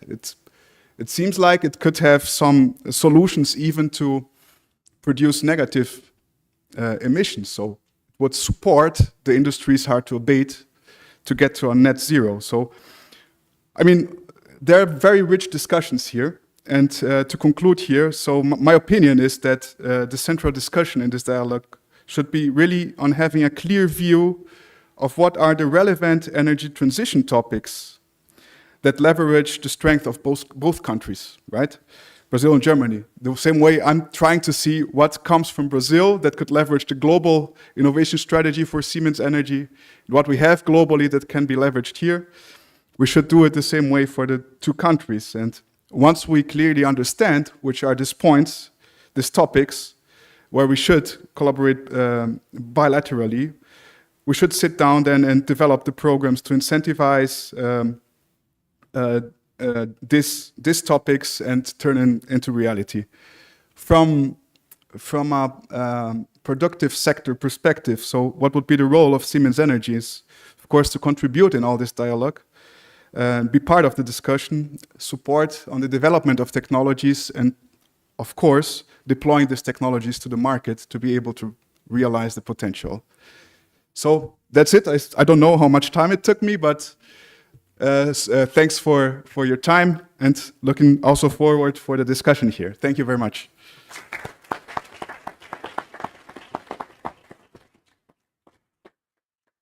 Thank you, Caio. Thank you very much. Please have your seat. Colleagues, I think it's time now to start our dialogue, our discussions. And as we did in previous sections, please, if you have a question, and this is also true for us here. Now, so if you like to have questions among us also, but our colleagues, participants, if you like to ask a question, please raise your hand. The microphone is going to you, and please present yourself and then the question. Okay, Christian Oberst from the German Economic Institute, and I have a question to the energy cooperation Michael mentioned. And one thing we did a few years ago was prosumer corporations, and one major issue was trust. So we would needed to have private households cooperating with businesses, and businesses from the different sectors between each other, and they didn't do it because they didn't trust it, and there was a huge path dependence. So the businesses were afraid when the other one leaves the site, what do I do? So what is the role? How could we establish that? Because in the German surveys we see they don't trust the energy companies, but they trust the state, like the distributor. What is ANEL here, like the operators? Is there a solution for it? Yeah, thank you very much for your question. I see this issue, and as I mentioned, we on the one hand need to understand the value of flexibility from the perspective of the consumers, but there are of course further aspects that may limit or create a barrier for establishing these energy communities. I think at the moment, energy communities, the main barrier are legal barriers, and when overcoming these barriers, of course, also trust may be an issue. But in the discussions that I took part in, actually, the utilities are seen as a how do you say? So creating a leverage to actually implement energy communities. So it's I think the energy utilities in this way would offer services to the energy communities, but energy communities as such would be self-sufficient and would operate on its own. So utilities are not necessarily needed in this context. The main aspect then is if an energy community has excess energy, they can supply it to the utility. But in the end, utilities are not necessarily needed to establish the energy communities. Thank you. Professora Joana, please. Thank you. Thank you, the three presenters. Very amusing presentations. I have a question directly to Professor Ricardo. I sympathize and I was engaged with your optimistic about the photovoltaics. I have one question just to clarify when you compare the flex vehicle with ethanol versus the electric one. I agree with you, the photosynthesis is inefficient, the fermentation, the alcoholic fermentation has also constraints for thermodynamics, and at the end we get a fuel with a low heating value under the equivalent for fossil fuels. So I also know the electric vehicles are much more efficient and they have no direct emissions, or at least very limited, only regarding tires. But I would like to confirm that you considered the material, the mining, and end of life of all the infrastructure. So my question is, how would you compare those numbers if we include life cycle assessment emissions? That would be probably the fair way or a different globally integrated way to look at the issue. Thank you.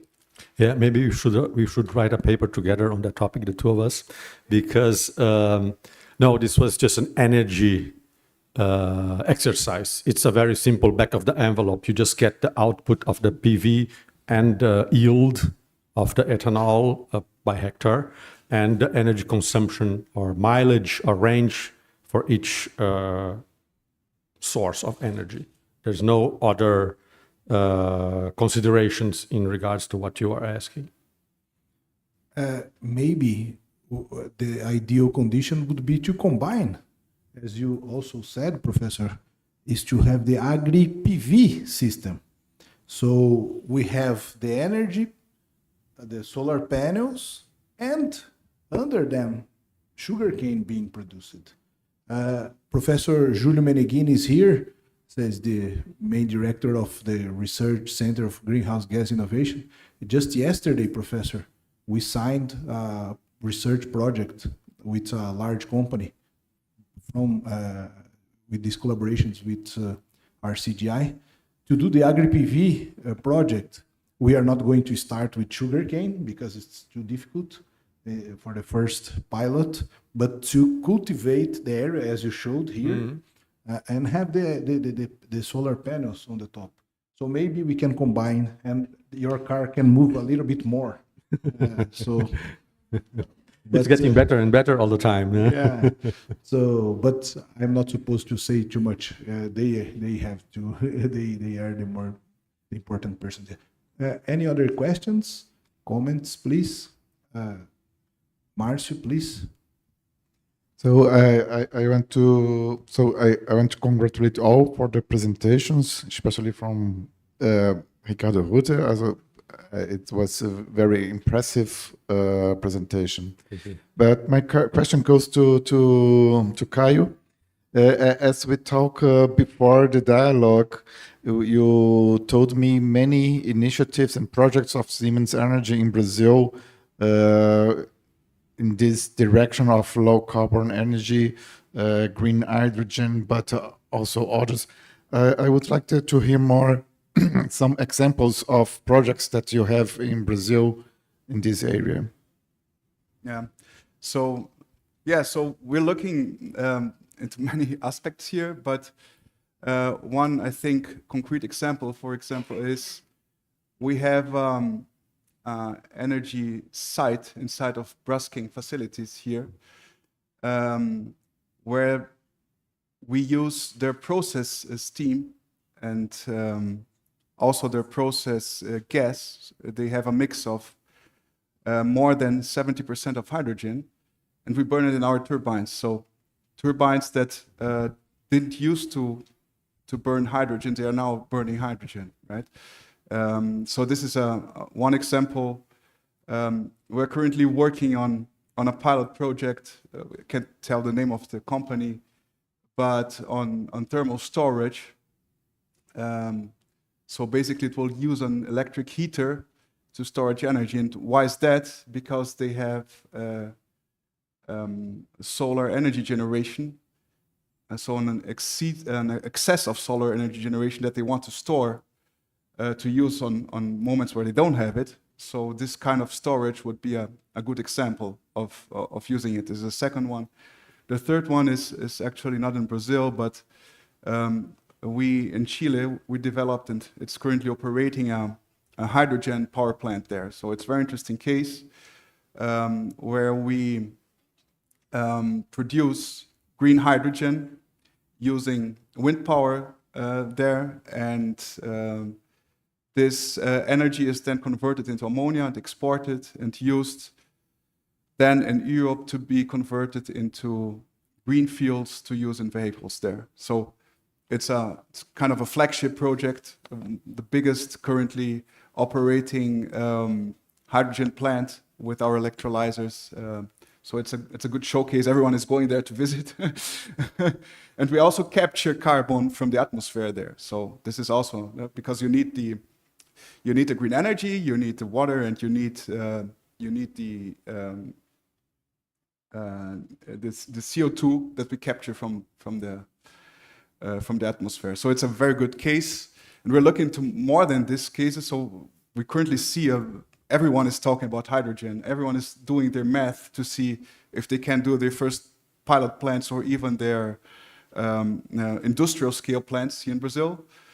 Some of them are already being developed right now, and we really bet on what Ricardo also mentioned. So the success of hydrogen also relies on the scale. So we're betting a lot on developing the scale of our electrolyzers technology, betting on the big projects, right?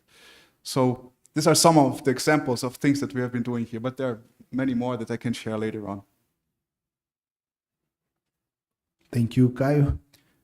Professor Jacques Markovich. But Professor, just before you ask your question, Caio, you mentioned about your work with innovation, and you mentioned in the beginning of your presentation about this interesting addition, innovation to this dialogue is to have the opportunity to bring not only the academics, but also colleagues like you and others from the industry. So this public-private discussion. And this was the idea from Professor Jacques Markovich. So he was the responsible for this great idea. I just wanted to acknowledge this to everybody. And Professor Euclides was kind to see how to accommodate this, because any innovation needs to be discussed and adapted. So I wanted to just say one comment on this, and it's very important because, I mean, if we don't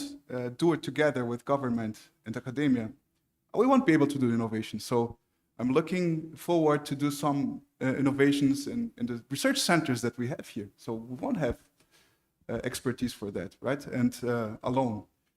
And yes, we are eager to look to use incentives as well to do it here, to build knowledge here, build capabilities, and it needs to be incentivized. It's a risky,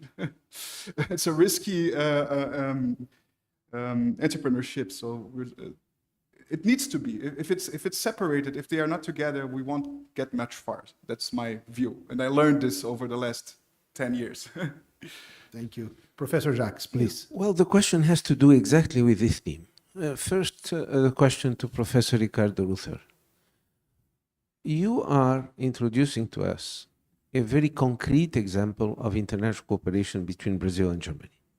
Which are the success factors that you consider were important to get to those results? Because this is not very easy.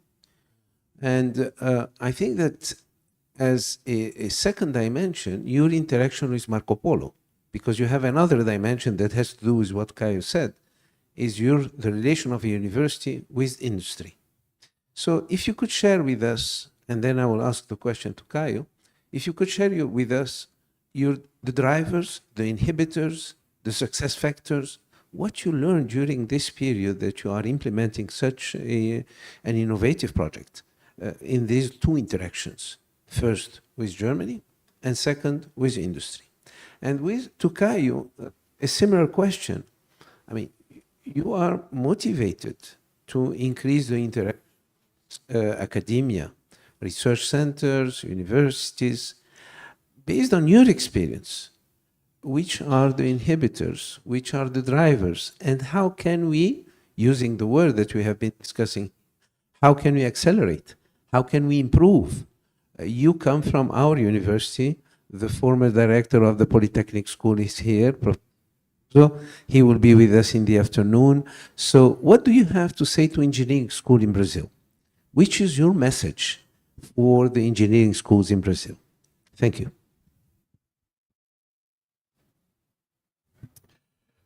Well, there is many issues involved in establishing international cooperation. In my case, it all started with the fellowship I got from the von Humboldt Stiftung in Germany at the time. And this established a long-term relationship with that particular institute, the Fraunhofer Institute in Freiburg, which is the largest solar energy. There is 1,300 people working only in solar energy in that particular institute.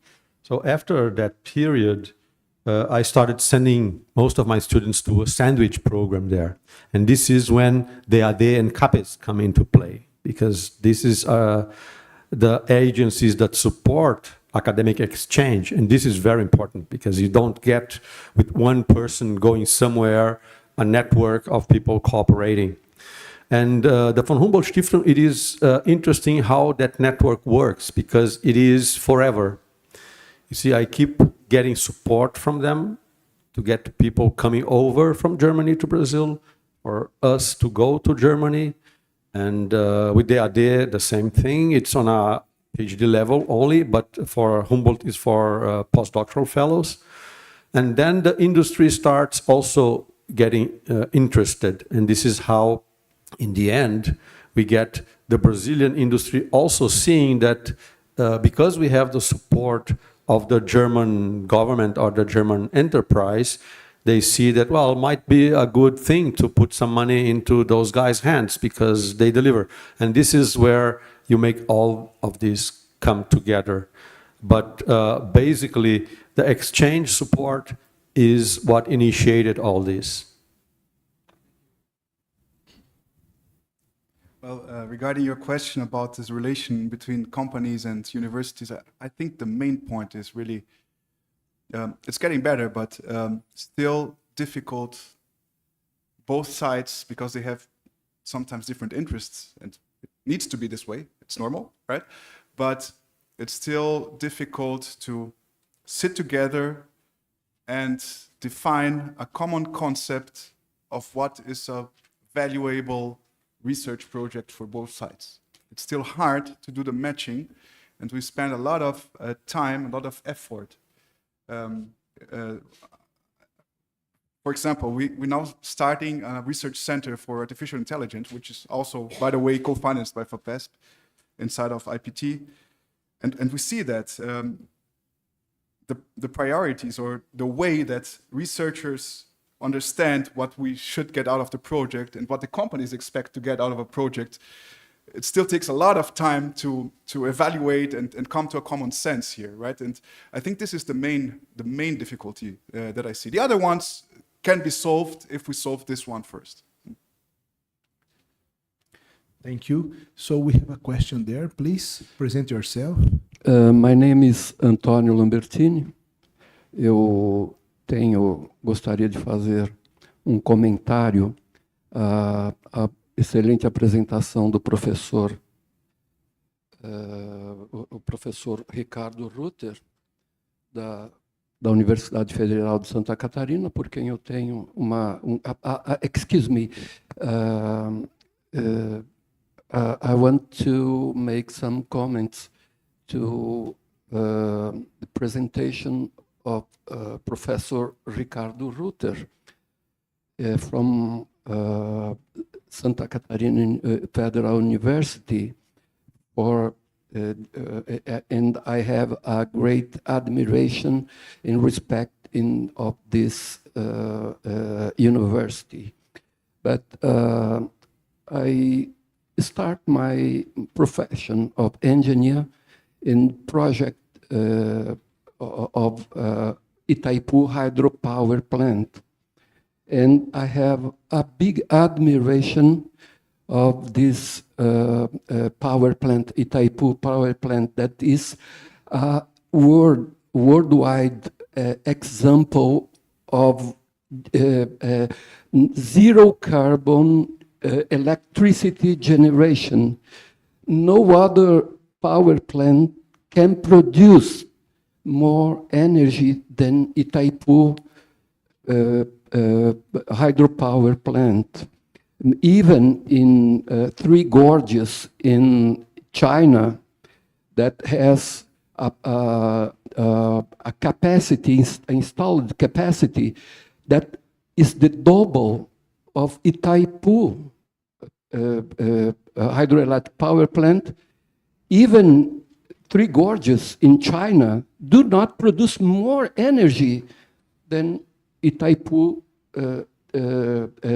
hydroelectric power plant produce, even with half of the potential installed potential than Three Gorges. In Brazil, when we start at the end of the 19th century, in Brazil, we don't have coal, we don't have any other kind of production of energy, but we have a lot of water, even though we have no highest for this.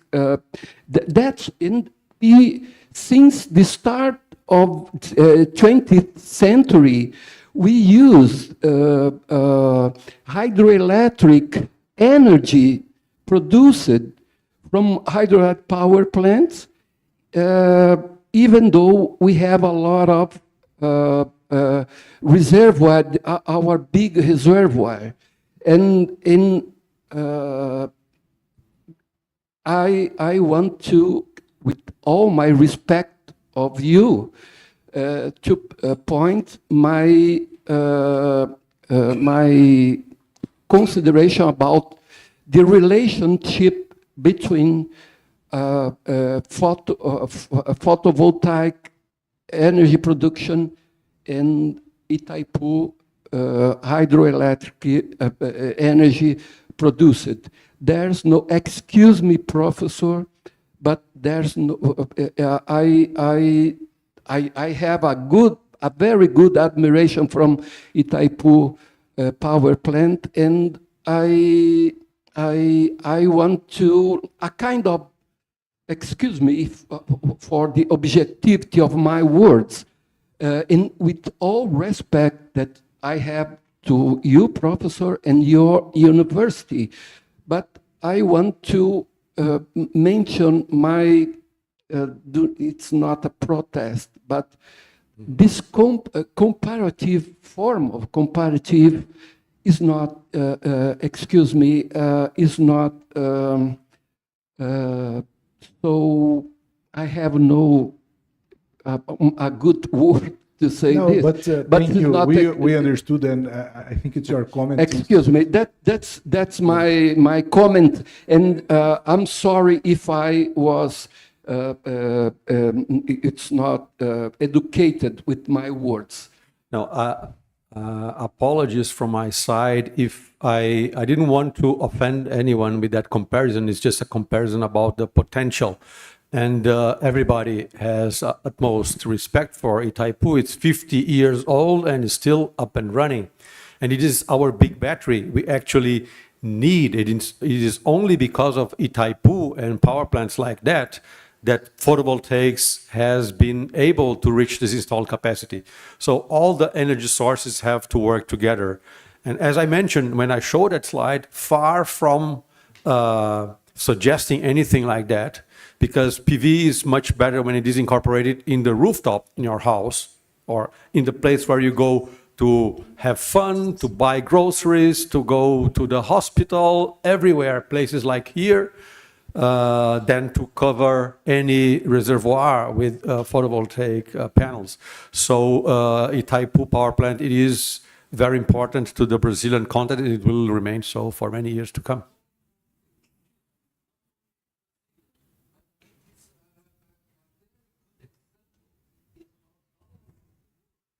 Oh, definitely, yeah.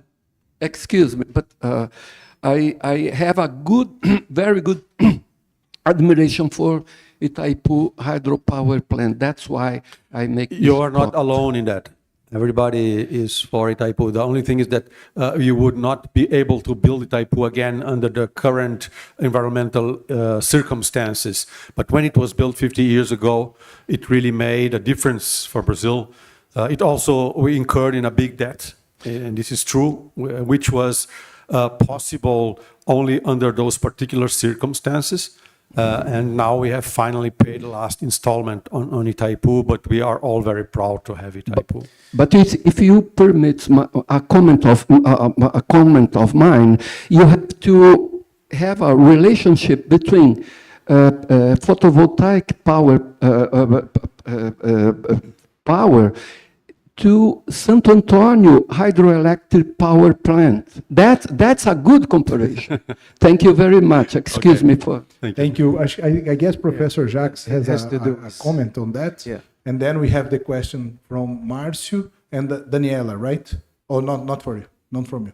So Marcio, please, Professor Jacques. Just one comment regarding Itaipu, and then a question regarding putting the cells over the lake. Itaipu had a geostrategical objective, which was to connect Brazil to Paraguay.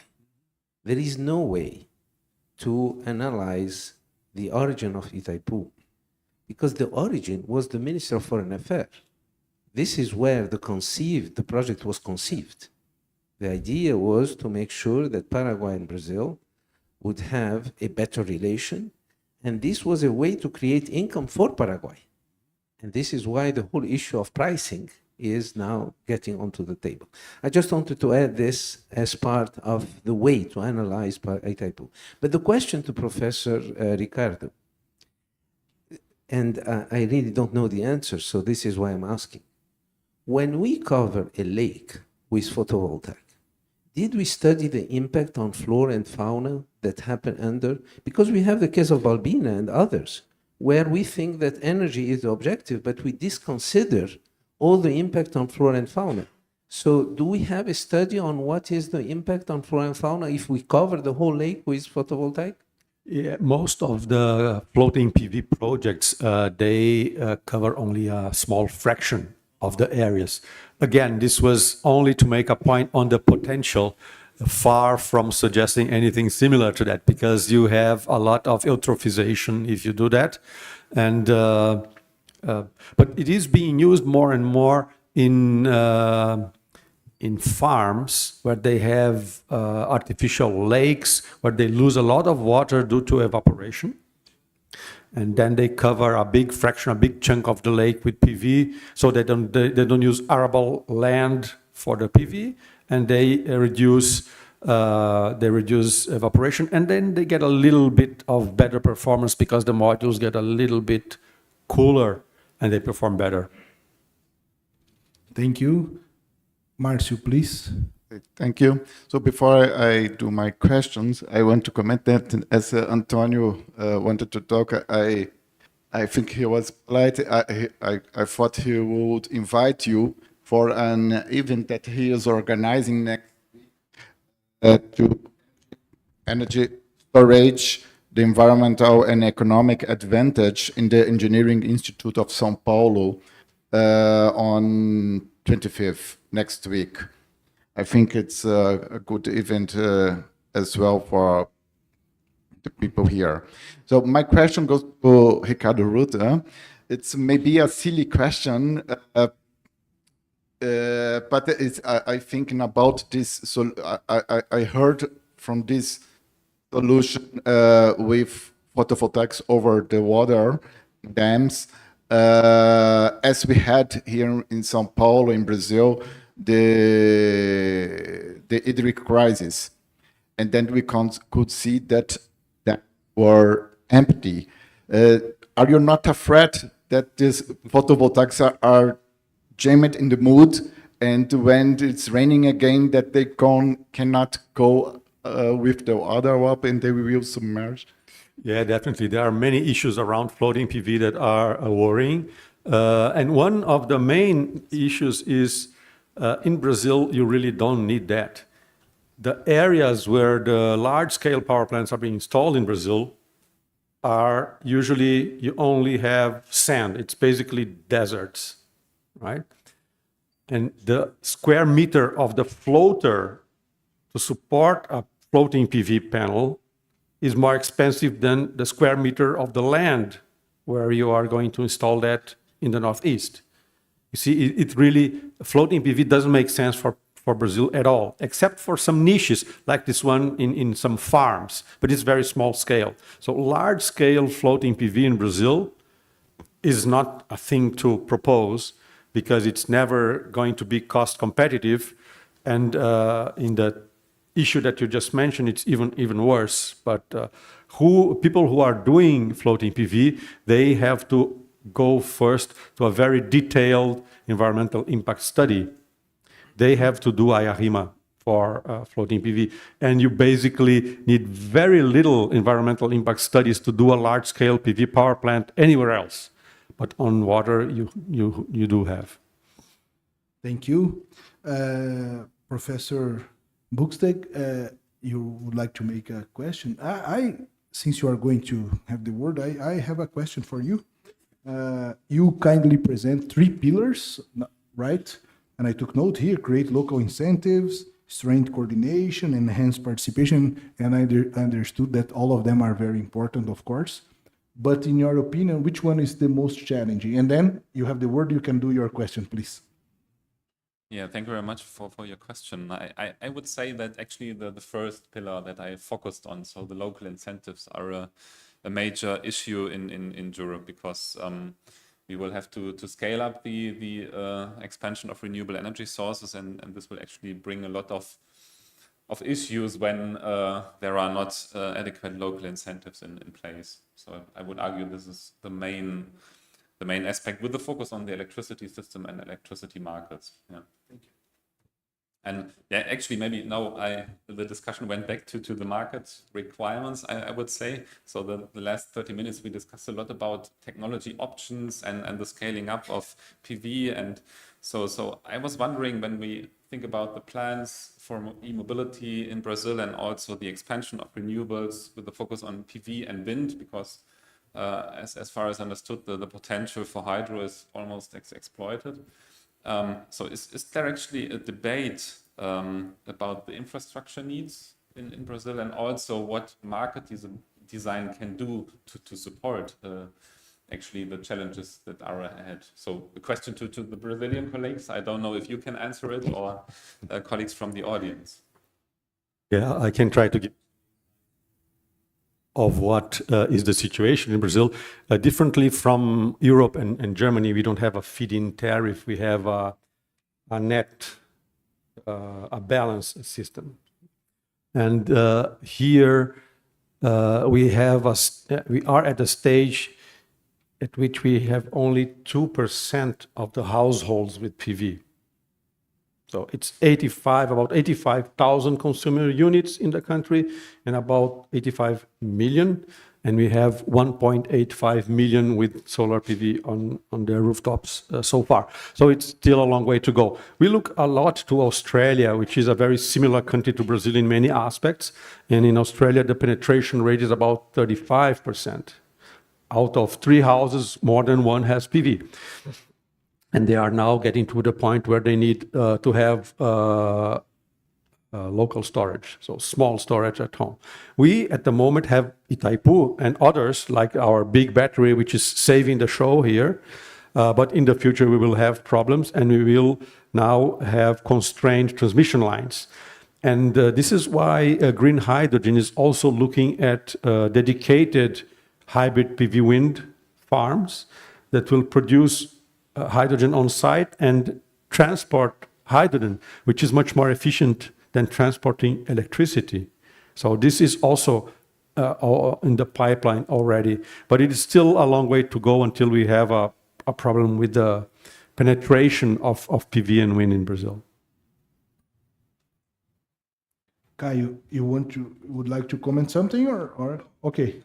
So we are reaching the end of our section, but we have a last question, the very last one, from our distinguished Professor Horta, please. No, thank you, Ado. Maybe we can left for the afternoon, but it is very interesting to note that you have almost no mention the human side of this, because energy is not an objective in itself. Energy are part of a group of themes, a group of aspects, social aspects to discuss. And the power and capacity is not just we need to discuss. Someone presented here the ROI information, just briefly. What means ROI? Energy return on investment. How much I can get from every amount of energy that I put this. In this case, hydropower is by far the most efficient way to use energy, to produce energy. And the amount of employment that we are generating, the amount of income should consider also in these several set of possibilities. No? And I would like just to mention this aspect, the question of policy and market requirements. It's really need to prepare people to do that. It should be people here, considering our constraints, our topics. We are deploying in Itajubá with a crucial and essential support from Germany by DWIH and system to produce and learn how to use this. One of the aspects of the academy is research, but also preparing people to work. And I would like to stress this aspect, which seems very important for a country of us that need to develop open opportunities for employment and use rationally our energy.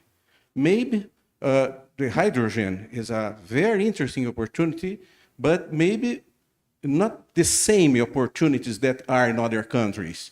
We have maybe good opportunities to decarbonize without passing by this way. So that is an interesting aspect that Professor Markovic arise. How to harmonize in the cooperation the different perspectives and different needs and different potentials that we have. I am learning a lot in this event. Thank you so much for the presenters for provoking and teasing us in reflecting this. Thank you, Aldo. Oh, thank you, Professor Horta. Any comments from you guys? No? So You are totally right. Yeah, you're right. So I guess we already have 5 minutes ahead of the planned time, but I would like to thank a lot our three speakers here for their great presentations, and also the other participants for this very nice, great discussion. And we are now finishing this morning section here. I don't know if you, Daniela, if you like to make any announcement, but now after your announcement, we go for lunchtime, right? Please, Daniela, and thank you very much.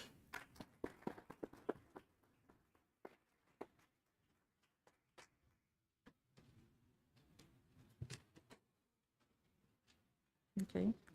So thanks for the speakers and for the audience. I just wanted to make a little wrap up what we had until now and what we are still having in the afternoon. So we had yesterday a session in the keynote talking about challenges and opportunities.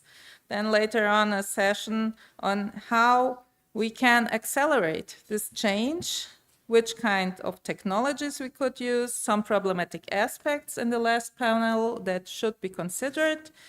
Then today, Professor Joanna told us what we have to do and why. That was a very important aspect. And now we were talking about policy and the market aspects. So that was really good input. I was also very happy to see how what we do is important with this kind of cooperations, incentives, how Professor Ricardo also told how these networks are built, in the partnerships with the agencies that we will have a special session in the afternoon on that.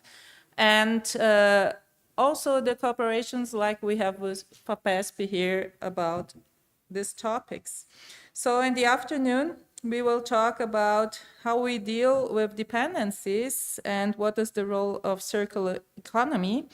And the last panel of this content part will be how we can change minds.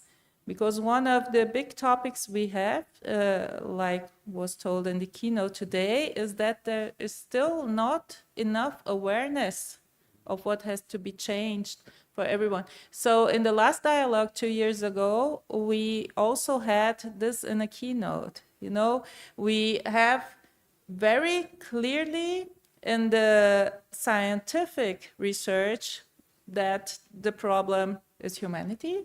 So more or less, and how we use energy and how we deal with the world. And this is not in the awareness of people, how pressing this problem is.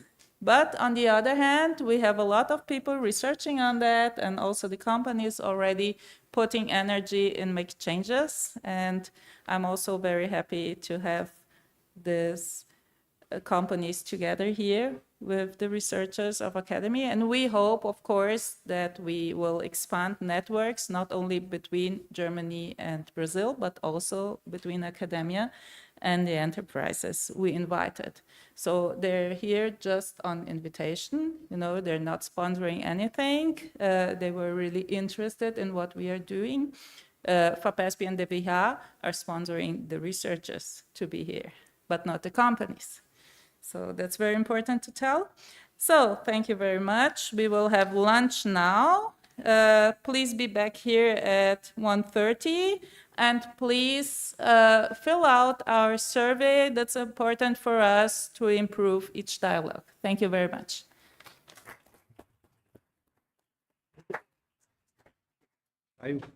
Qual é?